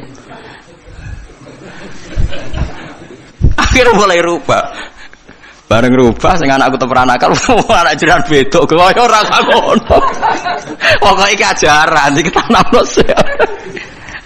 Tapi mulai do mikir, mulai populer aja lho, mulai populer. Tapi kula ndak tahu apa orang-orang itu ngenyek saya apa setuju ndak tahu. Tapi mulai dadi guyon, jogeman nyentak anak cara Gus Pak mari kualat. Tapi wong tuwa aja nyentak anak mari apa? Kualat jare Gus Pak. Maksudnya apa ngenyek apa setuju ra roh. Tapi mulai mikir, yang jelas apa ketoke mulai dipikir. Tapi insya Allah sesuai sudah setuju. Insya Allah lama-lama ngerti bombardir terus ditutur-tutur. Sesuai apa? Setuju. Nak kula setuju dini, pun setuju dini. Ke sarah kula nggih hadise gini kok anak soleh sing ndongakno. Para nabi ngene apa wa ja'alaha kalimatam baqiyatan apa fi aqibi. Mulane Nabi Isa iku ora iso afdal kaya Nabi Muhammad. Mergo boten gadah dzurriyyah, mergo boten gadah napa? Dzurriyyah. Dadi termasuk beja-bejane tiyang niku sing gadah napa? Dzurriyyah. Nah soal sampean mikir engko nang duriyae nakal-nakal. Wis ta. Selagine aja ana kalimat tauhid ki aja bakas nakal temen-temen. Semoga-moga disepuro pangeran. Piye wae wong sing lafal tauhid duwe alasan disepuro pangeran. Senajan to tahu salah. Nah, kalau nggak percaya baca di kitab Tobaqatul Auliya yang dikarang Imam Sya'roni. Beliau kalau nafsirkan ayat ini begini yang sering sampean pakai tahlil. Fa'lam annahu la ilaha illallah wastaghfir li dzambika walil mu'minina wal mu'minat. Niku dawuh Hasan As-Sadili nak nafsiri ngeten. Fa'lam annahu la ilaha illallah wastaghfir bidzalikal kalimat. Setelah kamu tahu la ilaha illallah, mintalah ampun karena kalimat itu. Karena siapapun yang lafadzkan kalimat itu, mbok dosa kaya apa mungkin disepuro. Karena berarti dekne gak musyrik. Beda mbek wong dosa gak duwe kalimat iku, neraka selawase lawas. Mergo innallaha la yaghfiru ayyushraka bihi wa yaghfiru ma duna dzalik. Saya itu sampai nangis maca kitabnya. Jadi kula pahalane nggih oleh Hasan Sane. Fa'lam annahu la ilaha illallah wastaghfir li dzambika bitil kalimah. Artinya siapapun yang sudah kadung lafaz la ilaha illallah berhak di sepuro. Buktine apa sing ra nglafadzno iku ora iso di sepuro kan karena dianggap syirik. Artinya kalimat itu wis dijaya wis napa? Dijaya. Artinya anak-anak selagine di tauhid kok salah-salah lah mungkin di sepuro mergo barokah kalimat tauhid. Mergo sing ra iso di sepuro sing duwe dosa syirik.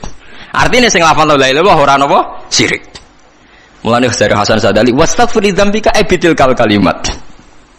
Paham ya bitil apa? Kalimat. Karena tanpa kalimat itu dosa kita tidak bisa napa diam. Karena kita berarti di dosa napa syirik. Artinya kena bayang anak putumu sampai nakal-nakal koyo bapake koyo bae misalnya kan berarti lah jong pokoke kowe tak titipi kalimat napa tauhid. Lah liwat titipan kalimat iku wis iso disepuro. Lane fata amal dari jari Hasan Sadali maka harus kamu angen-angen ini karena sak paket kan fa'lam annahu la ilaha illallah wastaghfir li dzambik bitil kalimat. Mulane urutan tahlil hak jenis bener. Sebutnya urutan tahlil biasanya ngawiti dalil fa'lam annahu la ilaha illallah. Mboten sing golek di sepuro bareng no. Niku sing pokoknya intinya niku biniyati taqarrub mari tahlil beda-beda kula nu tahlil Pasuruan yo ora paham tahlil Yogya yo ora paham nek Rempang ora paham tiap kiai kok tahlile beda-beda pembedarane alim mbok piye yo ora roh lah kaya la ilaha illallah kalimatu haqqin 'alaiha nahya wa 'alaiha namun nak teng daerah kula wabiha nak teng mriki wabiha nak teng Pati wabiha teng Rembang wabiha wonten kiai sing genane wa biha wa alaiha pas ana sing biha alaiha nak logikane nggih biha tapi mriki alaiha ya sebagai kalimat haqqin alaiha nahya wa alaiha namut wa alaiha nupas nah mriki wonten sing wa biha nupas nah kula mimpin dalil nggih wa biha genate wa alaiha genate wa alaiha wa biha genate lah iya yang seneng tak pimpin tahlil ora krana kula napa-napa, seneng cepete. Mun nggih mboten usah maca kata-kata penting ikhlas warga mun mantep mek kula. Mun maca ping 7 mawon itu bar wah tetes cepet. Wah, semua wong awam repot. Dilatih cepet, seneng cepet. Engko akhire ra eling pangeran. Dilatih suwi gremeng ya akhire ra eling pangeran. Nangin atau wong awam wis kadung angel. Lah iya nak dilatih suwi kok gremeng, akhirnya gremengi kalimat tauhid yo elek. Dilatih cepet ora seneng kalimat tauhid, seneng cepete. Lah yo elek meneh kan. Oh, dasar wong ora iso bener. Wes. Likulli ummatin niku tetep kedhe saben-saben umat jalna gawe sapa ingsun mansakan enggo ibadah. Bi fathis sin wa kasriha mansikan. Syariatan tegese syariat hum kang utawa wong akeh nasiku wong sing nglakoni ning syariat utawa ing mansak. Amiluna tegese nglakoni kabeh bihi bil mansak. Kabeh umat itu tak gawe tatanan sing beda sing dadi aturane. Fala yunaziuna mongko do geman nentang sapa ngakeh ka ing sira. Yuradu den karsana bi iklan dawuh la yunaziuna ka apa dawuh la tunazihum. Tegese aja nentang sira Muhammad hum ing kula ummah fil amri ing dalam urusan apa wae. Nak teng mriki amri dhabi hadi tegese urusan sesembelian. Isqalu nalikane ngucap sapa ngakeh ma qatallah. Mau te perkara kota kang mateni sapa Allah iku ahakul luwih berhak antak kulu ento mangan sira kabeh ing makota Allah mimma dibanding perkara kota kang mateni sira kabeh oleh kurang ajar. Dadi wong kafir ya cerdas-cerdas. Mat, nek wedhus mati sing mateni sapa mat? Allah. Nek ana wedhus mati langsung lho sing mateni sapa mat? Allah. Agamamu aneh mat sing dipateni Allah langsung haram, sing dipateni lewat tangan manusa halal. Kudune sing mati langsung ku sing halal mergo sentuhan Tuhan langsung ngono. Ora ajar ta. Sesingen. Lah ya umpama logikane manusa iku kamu toleransi, logika itu kan masuk akal juga kan? Mergo sing dipateni Allah langsung kok haram, sing dipateni manusa halal. Iku aneh, cara wong kafir napa? Aneh lah. Wis kacau. Mulane jare Kanjeng Nabi, jare pangeran ngendikane pangeran aja urusi mat cangkeme wong kafir. Perkara wis kadang wong kafir nak ngomong nggih masuk akal lah mulane iku digatekno cangkeme wong-wong iku. Watulan aja-aja sira ila rabbika maring pangeran sira ila dinihi tegese maring agamane Allah. Innaka satamne sira iku ala hudan ing atase petunjuk dine tegese agama mustaqimin kan jejeg.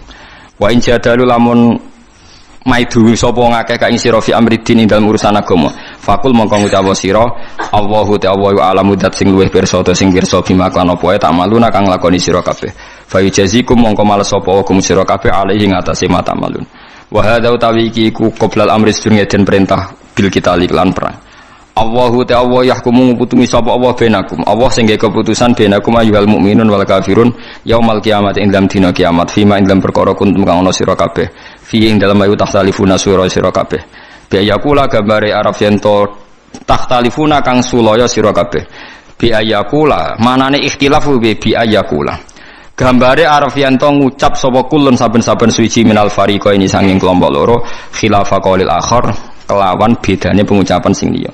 Pokoke wong khilaf ku sing penting asal beda. Alam ta'ala ana ta ora ngerti sira al-istifham fil takrir kono temen hukum anna wa ing satuna wa ta'ala ya alam pirsa sapa Allah. Mak ing apa wae fis sama ing dalem langit wal ardi lan bumi.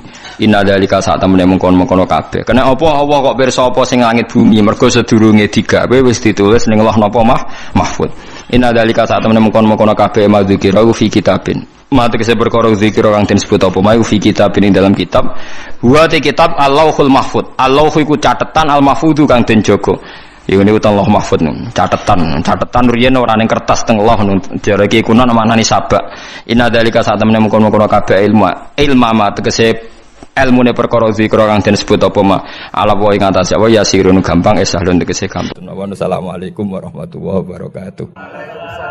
Jadi kalau Harun Rasid pas ngaji sebagai santri, tapi kalau Imam Malik ngurus KTP ya sebagai rakyat, ya antri, ya beliau yang datang. Jadi itu sudah ada percontohan hubungan yang sangat elegan, yang sangat saling menghormati antara seorang umara, yaitu zaman itu Harun Ar-Rasyid dengan Imam Malik. Padahal kitab Muwatta itu kitab yang sangat luar biasa. Akhirnya suatu saat anak-anaknya Harun Rasyid itu disuruh ngaji. Niku penggaweannya niku pekerjaannya itu suruh bawa kendinya Imam Malik kalau mau wudu. Pernah suatu saat Imam Malik wudu yang mengucurkan air itu putranya Harun Ar-Rasyid. Hanya dikucurkan ketika basuh wajah dan tangan. Pas Harun Rasyid lewat dinasihati juga. Halla ghusal taqaddamaihi. Harusnya kamu tidak hanya mengucurkan untuk wajahnya, juga untuk kakinya. Padahal itu anak seorang presiden. Jadi betapa dulu itu harkat dan martabat ilmu itu sangat dihormati. Nah, kenapa demikian? Karena ilmu ini yang membentuk sebuah bangsa. Jadi kalau kita berpikir jernih ya, oke kita ada BNN ya, polisi yang nangani narkoba, terus ada beberapa jabatan atau institusi negara yang bisa mengawal kecurangan, misalnya ada KPK, ada BPK dan sebagainya. Tapi tanpa masyarakat dibentuk kiai dan dibentuk norma-norma agama, itu capek. Mayoritas orang tidak mencuri, itu ya barokahnya dididik kalau mencuri itu dosa, kalau nanti masuk neraka. Sebelum ada KPK dan BPK, itu orang tidak nyuri ya sudah banyak. Karena memang tidak nyurinya itu faktor agama, bukan karena takut KPK. Artinya tanpa agama, tanpa nilai-nilai norma, itu nggak bisa kebayang Indonesia. Karena orang nanti nggak maksiatnya atau nggak salahnya itu takut aparat, bukan takut Tuhan. Makanya kalau guyonan anekdot khas itu ada orang melanggar rambu-rambu, ketangkep polisi. Kamu tidak tahu kalau ini larangan? Ya tahu Pak. Kenapa tetap melanggar? Karena tidak tahu Bapak di sini. Itu menunjuk polisinya. Itu khas Indonesia. Jadi kalau nggak melanggar itu karena takut aparat, bukan karena kesadaran hukum. Tapi kalau urusan rambu-rambu itu seperti itu. Tapi kalau urusan orang tidak zina, tidak maling, tidak korupsi, itu hampir mayoritas orang Indonesia itu karena takut azab Allah atau takut dosa. Sehingga di desa terbelakang yang enggak terjangkau polisi atau di daerah-daerah yang sangat terpencil, itu perilaku leluhur, yaitu tidak nyuri, tidak zina, tidak apa, itu ya tetap jalan. Karena mereka memang dididik oleh agama. Sehingga keinginan kita terbesar adalah bahwa sesuai konsep Imam Ghazali, al-ulama wal umara tau'amani. Jadi ada sinergi lah antara ulama dan umara. Dulu biasa raja-raja itu ngaji sama ulama. Tapi ulama juga biasa antri di kerajaan untuk ngurus administrasi negara. Jadi beliau-beliau ya bisa sebagai rakyat, tapi juga sekaligus sebagai guru. Karena beliau-beliau ini orang-orang yang bisa menanggalkan egonya. Lalu kenapa kerajaan dulu itu begitu kuat? Ada contoh paling populer dalam mengelola negara, yaitu Umar bin Khattab. Itu Sayyidina Umar bin Khattab, itu bajunya, jubahnya itu ada 12 jahitan, saking jeleknya. Jadi saking jeleknya itu 12 jahitan. Ada pernah seorang kiai yang cerita, ketika Baitul Maqdis itu ditaklukkan oleh pasukan Umar, itu beliau harus naik unta dari Madinah sampai Yerusalem. Karena kerajaan yang ditaklukkan itu membayangkan Umar itu seorang presiden, seorang khalifah, pasti wah. Itu ternyata pas sampai gerbang Yerusalem itu Umar itu yang nuntun unta. Karena ketika unta itu hanya satu, sama pengawalnya bilang, saya mau naik unta asal gantian. Ya 2 kilo Umar naik, 2 kilo ajudannya yang naik. Sampai Pak. Lepas mau pintu gerbang, itu pas giliran Umar yang nuntun. Kata ajudannya, kali ini jenengan yang naik saja. Enggak, saya enggak mau bohong. Jadi yang disambut ya ajudannya. Karena ajudannya pakaiannya lebih bagus dan Umar pakai tadi jubah yang berjahit 12. Jadi betapa orang-orang dulu itu ketika jabat itu malah tasawuf. Karena tadi dipandu oleh agama. Setelah itu ada beberapa sahabat yang usul. Ada pesta gitu karena ini hari kemenangan. Kata Sayyidina Umar, Inna Allaha ta'ala ayyara qauman faqala adhabtum thayyibatikum fi hayatikumud dunya wastamta'tum biha. Di antara kritik Allah kepada orang-orang yang enggak benar adalah jatah kenikmatan kamu sudah kamu habiskan di dunia. Maka di akhirat sudah ada jatah. Maka kata Umar, astabqi thayyibati. Jatah-jatah kenikmatan saya biarkan utuh. Maka tidak saya nikmati sekarang. Nah makanya ini saya sekaligus minta sama BUMN, pokoknya gak usah lah ngundang saya, ribet. Selain ribet ya soalnya ngaji saja. Saya ini jadi kiai itu ya bingung. Ya sering dihormati orang, dicucuk, kadang disangoni. Kalau kadang ya mikir, nak jatah kuntek terus piye. Makanya saya tuh ya sering ngebes, ya biasa saja hidup saya. Karena saya tidak ingin jatah saya ini habis. Tapi kadang-kadang orang itu ingin berlebihan menghormati kiai. Saya berkali-kali bilang, ketika ada orang menghormati saya itu yang repot saya. Yang menghormati benar karena menghormati kiai. Tapi kiainya yang masalah kan. Kalau tidak bisa ngelola hatinya jadi tamak, jadi gitu. Makanya ini kan, ya sudah saya tetap sebagai kiai ngajarkan ikhlas. Makanya guyonan di kitab-kitab dulu, kalau ada orang cantik sowan kiai itu kata kiainya, saya yang bingung. Kamu melihat saya ibadah, saya melihat kamu masalah. jadi, tapi kalau kiainya agak soleh ya enak sama-sama seneng kan. Masalahnya kita ini soleh, paling enggak berusaha soleh. Ya jadi kalau Pak Aryo sowan sini itu dia benar, sudah sopan lah sama kiai, beliau pejabat sopan. Saya yang masalah kan. Misalnya saya ke Jakarta terus ingat Pak Aryo ingin difasilitasi, saya kan jadi repot. Makanya kemungkinannya kecil, kalau saya ke Jakarta tak hubungin itu kecil dan tidak perlu tersinggung. Saya selama ini ya sering ke Jakarta ya biasa. Saya hampir per 3 bulan, 4 bulan datang ke pondoknya Pak Kures. Ya jarang hubungi pejabat. Ya sudah kalau mau ngaji. Nah kenapa saya menekankan ikhlas? Karena ini kan acara khataman. Di antara pokok dari ajaran Quran adalah wama umiru illa liya'budu waha mukhlishina lahuddin. Jadi kalau sudah berani beragama ya kita harus ikhlas. Dan saya berkali-kali bilang ikhlas itu mudah. Harus dilatih. Saya berkali-kali memberi analogi itu gampang sekali. Lama sekali kita bilang kalau yang putih itu putih. Lama sekali kita bilang yang hitam itu hitam. Itu tidak ada yang gaji. Kenapa kita mengatakan tembok ini putih? Karena memang putih. Kenapa orang mengatakan peci itu hitam? Ya karena memang hitam. Itu tidak ada yang gaji. Dan semuanya ngomong seperti itu. Tapi pas Anda ngomong Allah itu Tuhan, minta masuk surga. Pas hubungan dengan Tuhan ini selalu tidak ikhlas. Padahal kita biasa ngomong hakikat ini ikhlas. Kita ngomong tembok ini putih ikhlas, ngomong peci hitam itu. Pas ngomong kalau Allah itu Tuhan, minta surga. Padahal bedanya apa? Hanya sama-sama ngomong, mengatakan sesuatu yang nyata. Sehingga saya berkali-kali bilang, dan ini akan saya kampanyakan sampai saya mati. Di antara gejolokan Allah sama orang soleh. Jadi orang soleh itu nanti juga digojlok sama Allah. Kenapa kamu nyembah saya? Karena saya ingin masuk surga ya Allah. Yang satu ditanya, kenapa kamu nyembah saya? Karena saya takut neraka ya Allah. Berarti kalau saya tidak bikin surga, tidak bikin neraka, kamu tidak nyembah saya. Ya udah gitu tempat nyembah jenengan. Tapi kadung keliwat alasannya itu.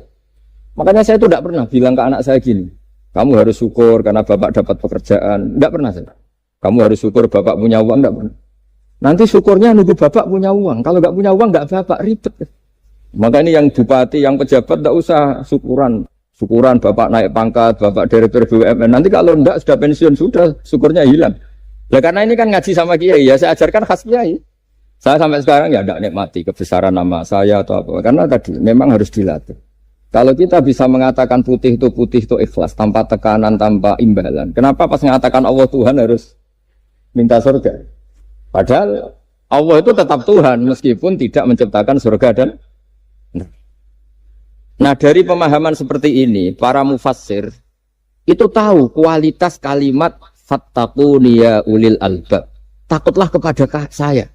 Jadi kualitas kata fattaqun naro sama fattaquni itu bagi orang-orang hakikat lebih takut kalimat fattaquni. Kata orang-orang tasawuf neraka itu nanti, itu pun kita tidak mesti masuk. Tapi kalau Allah sekarang pun sudah ada. Jadi kalau cara berpikir orang tasawuf gini. Ini karena Pak Bima mesti gak pernah belajar tasawuf, karena belajarnya nyari uang gitu. Makanya ini tak ajari cari tasawuf. Tadi sudah tak gojlok. Harus ngapalkan Quran katanya. Kalau cara berpikir tasawuf itu gini. Surga dan neraka itu muajalah, itu nanti. Kamu nyembah Allah ingin masuk surga. Takut menghindari maksiat atau takut sehingga tidak maksiat karena takut neraka. Dan surga itu simbol ridhonya. Neraka simbol bencinya, suktunya Allah. Terus kata orang-orang tasawuf cara berpikir, Allah itu sudah ada sekarang. Mulai dulu sampai sekarang Allah sudah ada. Kalau Allah sudah ada, berarti Allah sekarang ya bisa berstatus ridho ke kamu, atau berstatus benci ke kamu. Kenapa takutnya nanti? Wong Allahnya sekarang kok takutnya? Ya sekarang juga. Kamu harus amal tuh nakdan. Nakdan tuh cash. Allahnya ada sekarang, ya ibadahnya harus ada sekarang. Makanya kata orang-orang tasawuf, andaikan Allah tidak bikin surga atau neraka, ya saya tetap nyembah karena surga itu simbol ridhonya. Bahwa surga itu nyata ada, ya nyata ada. Dengan segala fasilitasnya itu nyata ada. Tapi bahwa surga itu tetap kamu masuk surga karena cari ridhonya Allah. Kalau Allahnya sudah ada, berarti ridhonya sekarang sudah ada. Harus kamu cari sekarang, jangan nanti. Sehingga kadang-kadang orang yang ingin masuk surga itu ya kelasnya kelas amatir. Masyhur itu. Ada seorang wali masuk surga ketemu Allah ditanya. Karena wali ini biasa mensafaati murid-muridnya. Ya Allah, kenapa murid-murid saya tidak kelihatan sowan jenengan? Murid-murid kamu ingin masuk surga karena ingin makan enak, punya bidadari cantik-cantik itu di sana. Tapi mereka lupa saya. Jadi akhirnya di surga tapi nggak ketemu Tuhan. Karena inginnya ya sudah trauma punya istri jelek, cerewet. Banyak loh orang yang masuk surga itu yang agak kacau.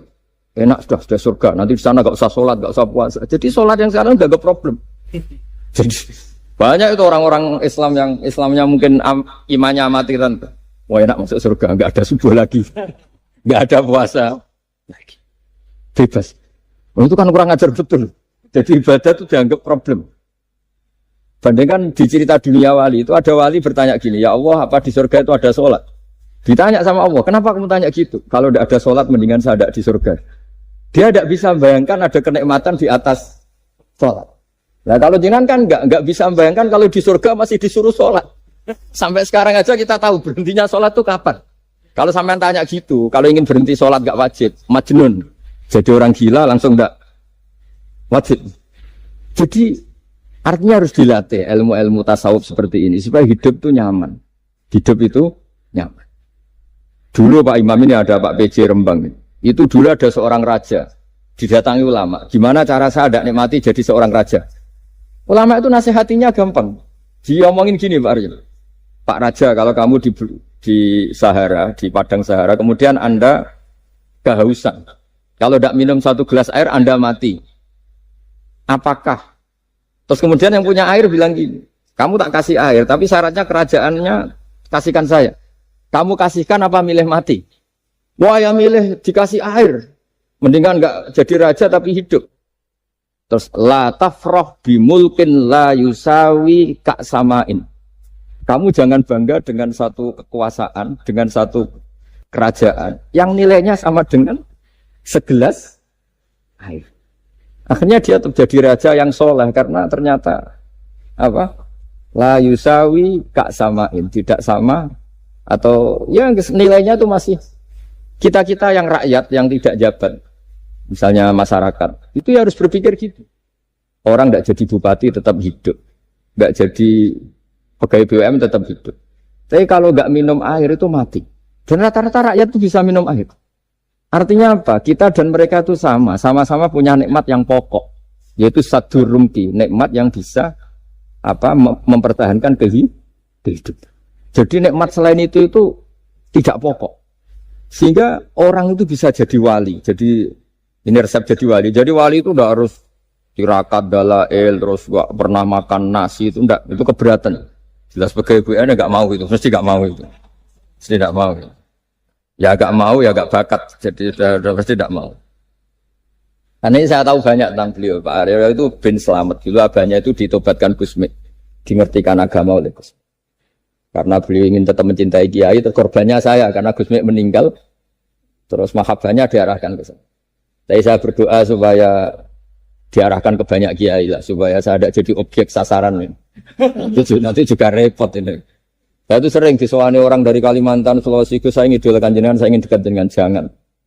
Jadi sudah lah pakai kiai lokal di sana aja. Jadi sampai tidak ganggu saya, terus kiai lokal di sana juga tidak mahjub oleh saya. Kata saya. Saya teruskan. Jadi dulu para raja itu dilatih oleh ulama, termasuk dilatih begitu. Kamu punya kamar 1000, kalau tidur per 5 menit ganti kamar, karena eman sudah dibikin kok nggak dipakai. Enggak juga, punya kamar 1000 yang dipakai hanya 1. Ngapain punya 1000 yang dipakai hanya punya baju 1 lemari, yang dipakai hanya 1. Apa mentang-mentang bajunya 5 terus pakai rangkepan sampai 5. Punya mobil 5 yang dipakai ya. Jadi orang dulu itu dilatih sebegitu. Sehingga dulu itu tidak ada raja kecuali punya penasehat. Zaman belum Islam ada resi, kalau setelah Islam ada ulama. Sehingga mereka bisa menertawakan kerajaan. Maksudnya dianggap biasa. Ada seorang raja ditanya ulama, khas seorang raja itu apa? Merintah tidak bisa diperintah. Terus si ulama ini tiap pagi itu datang ke atas gunung, cari tempat paling tinggi terus mutola'ah kitab. Setelah mutola'ah kitab ya wasik ya. Kayak saya kalau belajar ya asik. Ngalang-ngalain jagungan sama pakai BUMN kalau saya sudah belajar. Terus dia bilang, enaknya apa jadi raja? Saya di sini nggak ada yang memerintahkan saya. Berarti saya dengan raja sama. Dan kelebihan saya juga tidak ada yang ganggu. Kalau raja masih banyak yang ganggu. Artinya bisa mengolah. Kalau sekarang enggak. Banyak kiai yang melihat pejabat itu kayak gimana. Wong kok mulyane ngono. Buka pintu aja enggak pernah. Mulyane kayak gitu. Yang jenis ini dia rugi. Sudah iri. Enggak punya kenikmatan sendiri. Ulama dulu itu bisa mengelola kenikmatannya sendiri. Dengan cara seperti itu. Makanya masyhur Sayyidina Ali itu kalau malam itu diantara sebab beliau tambah dekat sama Allah. Itu diantara wiridannya itu bukan kayak wiridan kita itu enggak. Wiridannya begini. Ya Allah, kafani izzan an takuna li robban wa kafani fakhran an akuna laka abdan. Saya sebagai manusia ini sudah sempurna. Punya Tuhan engkau. Tuhan yang maha dahsyat, maha top. Kayak apa nyesalnya saya kalau punya Tuhan yang hanya sebuah batu. Hanya pahatan batu. Atau Tuhan yang mati, atau Tuhan yang kelaparan. Wa kafani fakhran an akuna laka abdan. Dan saya ini bangga karena jadi hambamu. Jadi orang dulu itu nyembah Allah itu tidak harus dengan kalimat subhanallah akbar. Tapi punya kesimpulan yang menjadikan mereka ini nyaman dengan Allah. Abu Yazid Al-Bustami itu diangkat jadi wali setinggi-tingginya itu diantaranya. Kalau wiridan bilang gini. Ya Allah, kenapa engkau ngasih makan saya? Ini aneh. Kenapa engkau ngasih minum saya itu aneh. Di mana-mana orang memberi itu ada kepentingannya. Misalnya majikan, bayari karyawan karena ada kepentingannya. Malah kalau di fikih itu agak absurd. Fikih itu hubungan suami istri itu agak kacau kalau dalam fikih. Lelaki itu tidak wajib nafkah istrinya kalau tidak ngasih. Jadi kayak agak-agak transaksi. Dan istrinya punya hak nggak mau diajak kalau nggak dikasih nafkah. Jadi makanya dulu Mbah Mun kalau ngajar saya fikih itu ngajari wong perhitungan. Jadi maksudnya wong ambek bojo kok perhitungan. Tapi di mana-mana hubungannya orang tuh begitu. Wong kenal kiai, nak orang loro kiai diatur ngene iki ora marem. Singkat cerita Bu Yazid itu, ya Allah engkau zat yang luar biasa. Engkau tidak butuh saya tapi ngasih saya. Ini fenomena aneh. Di mana-mana orang ngasih itu ada kepentingannya, apalagi pilkada. Wah, itu tambah banyak kepentingan. Artinya dia bisa mensifati Allah dengan cara yang enggak kebayang orang lain. Allah itu tidak butuh kita. Tanpa kita sudah jadi Tuhan, tapi ngasih kita. Apa ya Allah alasan kau mengasihi saya? Wong saya engkau tidak butuh saya. Di mana-mana orang ngasih itu kan karena butuh. Misalnya kamu ngasih anak, apapun alasan ikhlas Anda ini karena nyaman. Anak ini menjadi hiburan. Tetap seneng ya. Ada unsur kamu itu dapat timbal balik. Setidaknya seneng. Atau ngasih rival politik kamu, setidaknya ya karena safety lah kata tadi Pak Ari. Bergabung tak teman-teman. Pokoknya ada kepentingan. Tapi Allah ini zat yang nggak punya kepentingan, kemudian tetap ngasih.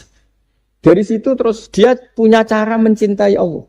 Jadi wali-wali dulu itu punya cara untuk mencintai Allah. Dengan cara seperti itu. Makanya ada wali yang nangani orang-orang macam-macam. Kayak Gusme itu masyhur, beliau nangani orang fasik, orang macam-macam. Dulu itu ya ada seorang wali itu jadi wali karena beli narkoba. Tapi bukan untuk diminum, untuk dimusnahkan. Tapi kalau sekarang nggak mungkin karena narkoba harganya sudah miliaran, triliunan. Kalau dulu mungkin, jadi ceritanya itu kampung dulu kan terpisah-pisah oleh gunung, oleh apa. Singkat cerita si wali ini setiap ada bandar narkoba dulu pakai Homer kalau dulu arak. Dibeli sama dia, dibeli setelah agennya pergi dilarungkan pokoknya dibuang. Begitu terus. Suatu saat si pengedar narkoba ini heran.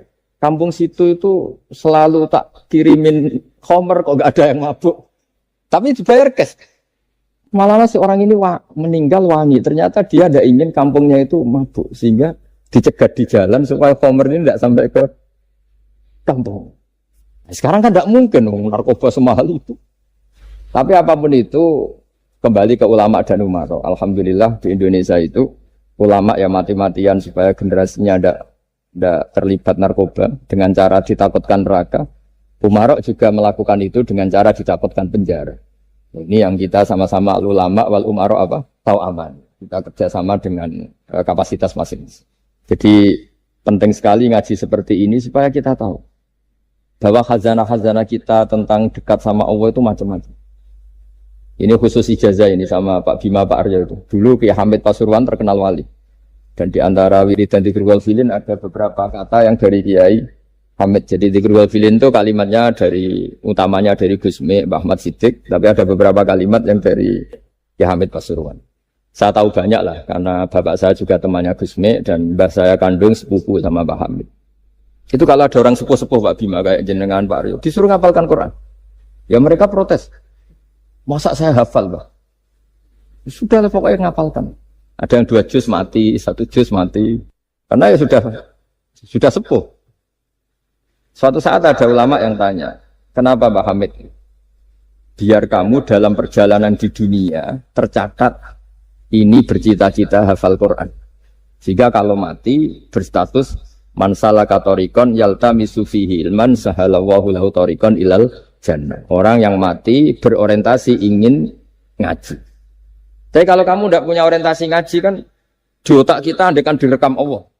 Loh, coba hati kita andaikan direkam Allah.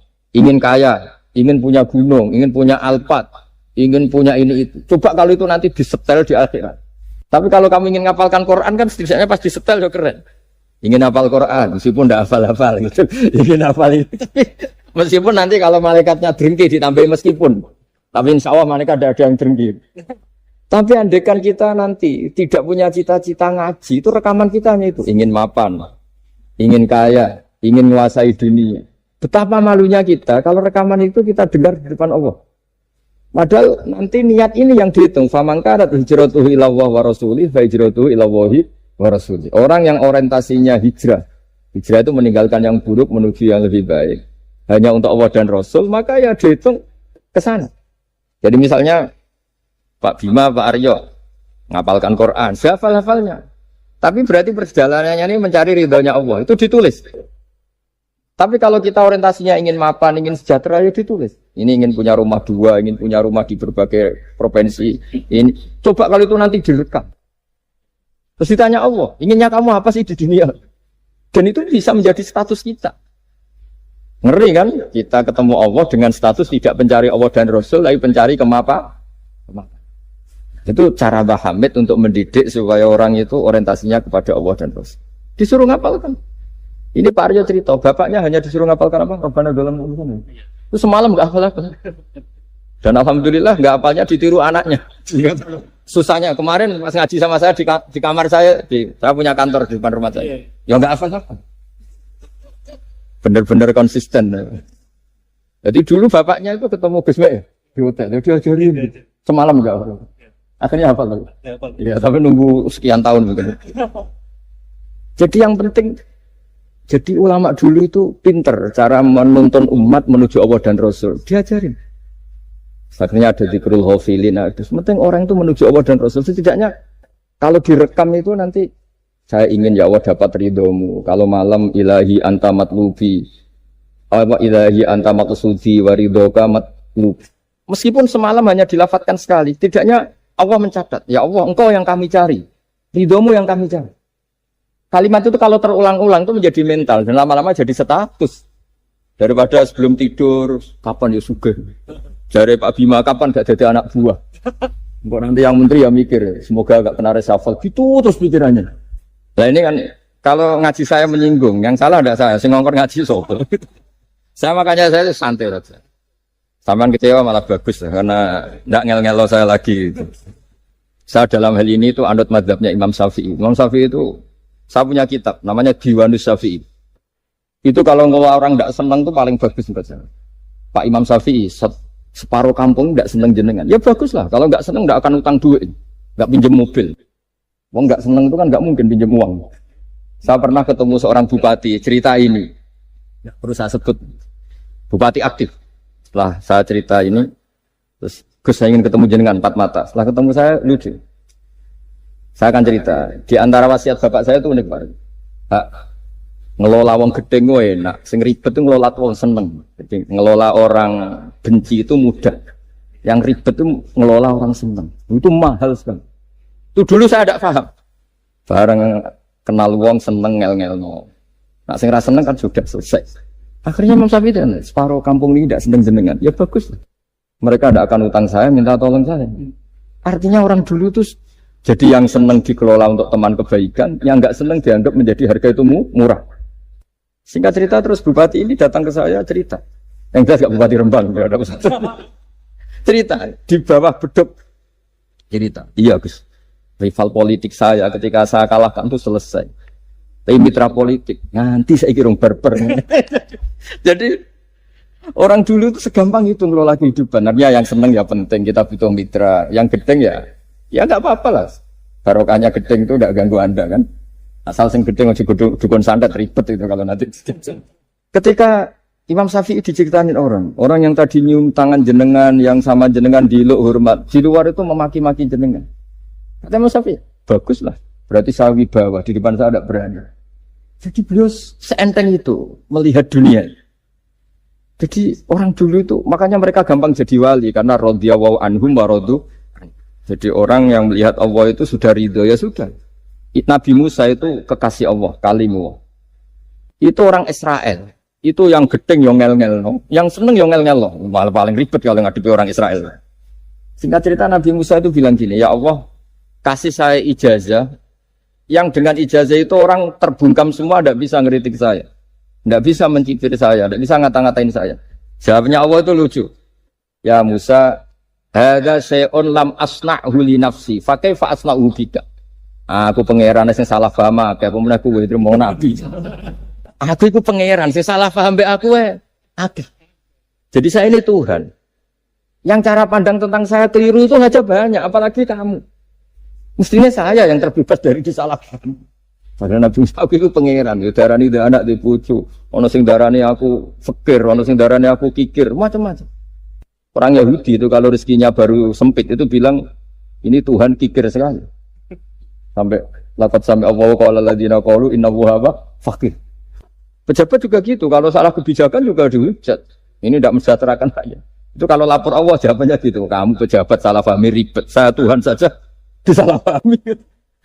Jadi orang dulu itu segampang itu ngelola hubungan dekat dengan Allah. Jadi pakai ras. Tiga Kiai Hamid Pasuruan itu ngijazai orang-orang sepuh. Ada yang dikasih wiridan, disuruh ngafalkan, nggak hafal. Tadi nanti misalnya mati kok belum hafal, statusnya ini penghafal wiridan kan bagus. Daripada ngapalkan saya ingin punya rumah kayak yang di Singapura, berarti Anda menghafalkan bentuknya, pernak-perniknya. Bila perlu Anda menghafalkan nomor arsiteknya siapa. Masa Anda hafal tentang cari ridhonya Allah, hafal bangunan milik orang lain dan bayangkan punya. Kalau Anda mati pas seperti itu, berarti tujuan kamu ya untuk seperti itu. Itu famangka ada hijratu ila dunya yusibuha awimro'atin yang tihuha fa hijratu ila ma hajara ilaih. Jadi nanti kita mati itu distatuskan sesuai komitmen kita ingin apa. Itu status kita. Berarti kalau kita ingin punya rumah mewah kayak yang di Singapura, kayak yang di Amerika, kayak di Eropa, itu terekam di otak kita. Terus kita ngapalkan arsiteknya namanya siapa, itu di rumah mana. Terus kita ngenangen ada arsitek yang kita bawa ke sana supaya niru. Untuk kita loh, untuk pribadi. Nggak tahu saya kalau nanti untuk negara. Nanti tadi dibantah BUMN. Untuk negara gimana? Mungkin masih mendingan kalau untuk negara. Kalau untuk pribadi, singkat cerita akhirnya kiai-kiai dulu itu bikin gerakan hafal Quran. Sama orang-orang sepuh yang jelas secara lahir nggak akan. Tapi butuhnya adalah ini sudah punya perjalanan menuju ini. Menuju ini yang nanti menjadi status. Jadi misalnya Pak Imam ini PJ Rembang beberapa kali ngaji misalnya. Statusnya gitu. Ini ngaji sama Gus Baha, ini ngaji sama siapa. Ditulis dan itu statusnya karena keinginannya memahami itu. Ya dunia sampai lewat saja. Tapi kalau kebalikannya, urusan dunia detail, arsiteknya siapa, bangunan gini habis berapa. Kalau kurus rupiah berapa? Untuk pribadi, itu detail. Pas urusan ngaji sekenanya. Kadang sampai punya guru aliran sesat apa nggak tahu karena pas urusan akhirat sekenanya. Akhirnya ya sedapatnya. Ternyata ada guru, ada kiai tapi dukun. Saking sekenanya urusan akhirat, tapi kalau urusan dunia makanya banyak orang ditipu oknum ya. Oknum yang sebenarnya nggak kiai tapi ngaku kiai, sebenarnya dukun. Itu saya kadang ya seneng. Senangnya itu betapa mereka diingatkan. Urusan dunia nggak pernah ketipu, kok urusan akhirat ketipu. Berarti apa? Urusan dunia detail, urusan akhirat nggak detail. Sampai dukun bermacak kiai saja sudah bisa nipu. Sementara kontraktor asing yang mau nipu tidak bisa karena dia ngerti detail, jejak rekamnya apa gitu. Tapi kalau nyari kiai sekenanya, ini tidak nyindir ngomong fakta. Ya cobalah itu diangen-angen lagi. Terus ini yang terakhir ini khusus pada teman-teman saudara-saudara kita yang nangani khatamannya Gusme. Saya tadi ngasih naskah ke Pak Aryo supaya sampai ke beliau-beliau. Saya yakin beliau-beliau sudah punya, tapi supaya ini tambah mantap bahwa kita saling menguatkan. Ini saya baca ya. Ini kitab yang dipakai referensi tim lajnah penerbitan mushaf Arab Saudi dan seluruh dunia, termasuk saya. Jadi tradisi khataman kita, tadi kan kita bicara khataman. Ya saya ulang lagi, tradisi khataman kita, itu kan justru ditutup dengan wa ulaika humul muflihun. Ya. Jadi tidak minal jinnati wan nas, tapi diakhiri wa ulaika humul muflihun. Jadi khataman kita misalnya minal jinnati wan nas, biasanya yang baca Quran terus baca Fatihah, terus awal Baqarah sampai wa ulaika humul muflihun. Nah tujuannya adalah supaya kalau khatam itu memulai lagi. Ya kalau langsung an-nas minal jinnati wan nas berarti dia bangga dengan berakhirnya baca Quran. Pertanyaannya, dengan Anda ketemu Allah, seneng ya jagungan mau aku sebar. Betapa buruknya kita jadi hamba. Kayak kita dulu ketika ngaji, nah baru hure ngajinya sebar. Berarti anggap guru problem. Makanya bangsa Indonesia itu ya agak lambat pinter karena sekolah juga ada anggap problem. Pas masuk merengut, waduh sekolah. Pas bubar menang, waduh sekolah. Jangan-jangan kita sholat juga gitu, ono azan, waduh azan. Jadi ini belum makam wakuroto ini. Sholat, padahal ciri orang baik itu menikmati sholat. Ciri utama suka ilmu ya menikmati pelajaran. Enggak, ini pelajaran bareng guru. Waduh, udah gitu matematika lagi. Waduh. Nah, kita baca Quran harusnya asik. Karena di situ munajat sama Allah. Ketika selesai harusnya nyesal. Waduh, baru asik sama Allah kok sudah selesai. Dan Allah punya alasan untuk menyalahkan kita. Karena kita misalnya baru seneng-senengnya pacaran misalnya. Kan enggak mau akhir. Kenapa pas seneng Allah seneng berakhir? Nanti kalau kamu ditanyakan gitu tidak bisa jawab. Nah, pakai analogi itu makanya jangan pernah merasa akhir kalau baca Quran. Minal jinnati wan nas, terus baca Fatihah, terus memulai lagi. Waulaika humul muflihun. Sebagai bukti ya Allah, ini khataman sementara. Tapi saya akan berlanjut lagi. Terus dimulai betul. Jika ijazah kiai-kiai kuno kalau orang haji atau umroh itu supaya kuat haji lagi, kalau ijazah kiai kuno itu sederhana. Disuruh ngomong gini, Bah, Ka'bah, ini saya mau pulang, nilai rumah. Nanti kesini lagi. Kayak gitu. Sudah, Pak. Jangan setelah selesai ibadah haji seneng karena mau pulang. Berarti ibadah dianggap problem, rumah dianggap segala-galanya. Jadi itu ada filosofinya. Nah, ternyata tradisi seperti itu mudawwan. Mudawwan itu dibukukan. Ya, saya baca ini di kitab Ghaisun Naf'i, karangan Imam Waliullah As-Sofakusi. Saya baca saja. Nanti yang ngerti bahasa Arab biar diartikan sendiri, yang nggak ngerti nanti saya bantu. Takmilun. Nah, ini khusus para hafid tadi yang ikut khataman, mohon didengarkan. Takmilun. Fi masaila tata'allaku bil khotmi. Al-ula sabatan nasu anil maki minirawatil bazi wa kumpul wa ghairihima annaman qara'a wa khotama ila akhirin nas qara'a al-fatihata ilal muflihun min awalil baqarah wasa al-amalu bihada fi sa'iri biladil muslimin. Jadi mulai dulu kalau orang khataman itu ya An-Nas, Fatihah, terus wa ulaika humul muflihun.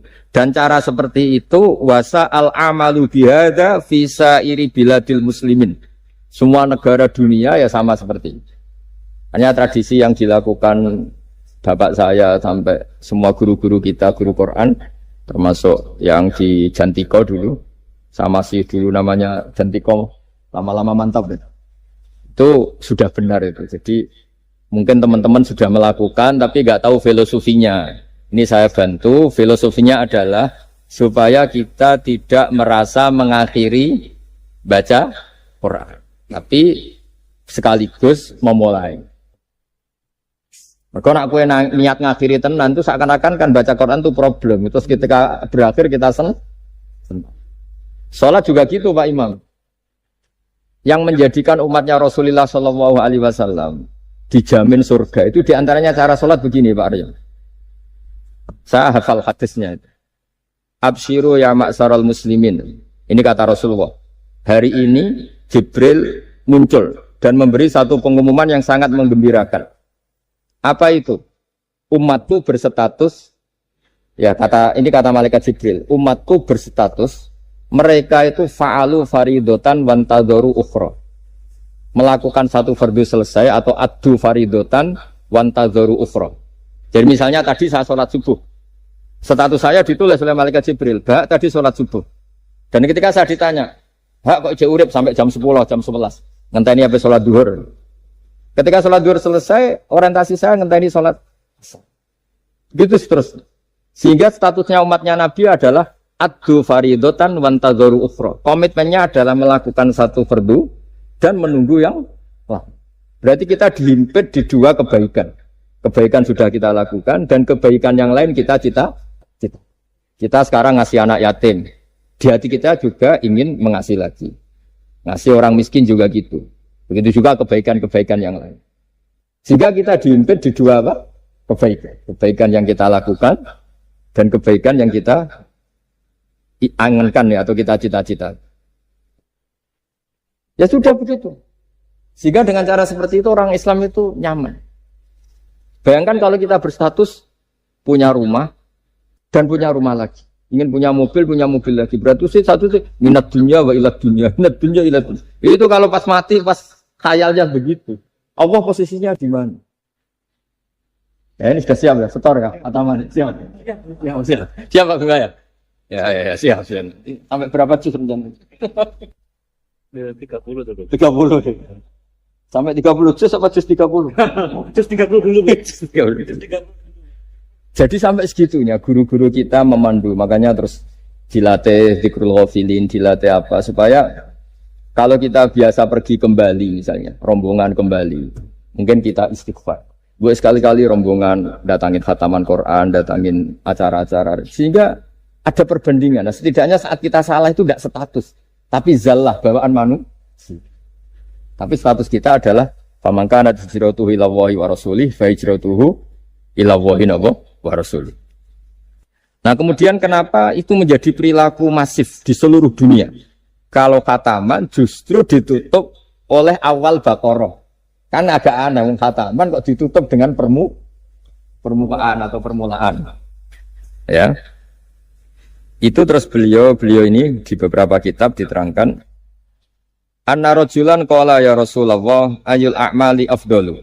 Amal terbaik itu apa ya Rasulullah? Qal alaika bil halil murtahil.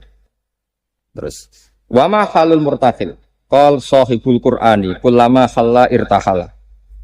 Amal terbaik itu adalah amal setelah selesai ingin melakukan lagi. Apa itu? Orang yang menghafalkan Quran atau membaca Quran atau khataman Quran setelah selesai langsung dimulai lagi. Nah, ini di sini diartikan kullama faragha min khutmatin syara'a fi ukhra. Jadi satu khataman selesai kemudian lanjut lagi. Ya kan kalau kita misalnya orang kaya ke Singapura wisata kan langsung mungkin sudah punya brosur lagi, mungkin mau ke New Zealand atau apa. Kenapa pas urusan khataman enggak itu? Jadi manusia itu yang benar gitu. Jadi ya kira-kira gitu. Jadi ini teman-teman yang sedang khataman bahwa perilaku Anda sudah benar. Memang mulai dulu zaman Rasulullah SAW sampai sekarang memang justru khataman itu ditutup dengan wa ulaika humul muflihun sebagai bentuk komitmen kita bahwa kita ingin memulai, bukan berakhir di situ. Saya kira demikian. Assalamualaikum warahmatullahi wabarakatuh.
Pun kula terangno nggih, kula sekali-kali nerangno masalah awaidu suwar. Awaidu suwar itu sing masyhur iku alif lam mim nggih, awal napa? Baqarah.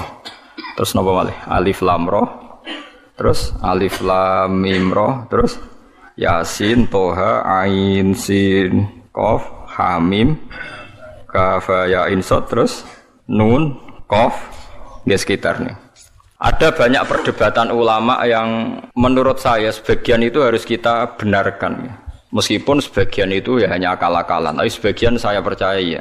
Misalnya ngeten nggih, kalau tafsir Jalalain itu jenenge tafsir cari aman. Soale angger ngono ngendikan Allahu a'lamu bi muradi bidzalik. Wis mulai ngarep nganti nguri. Sampai sing maca bosen.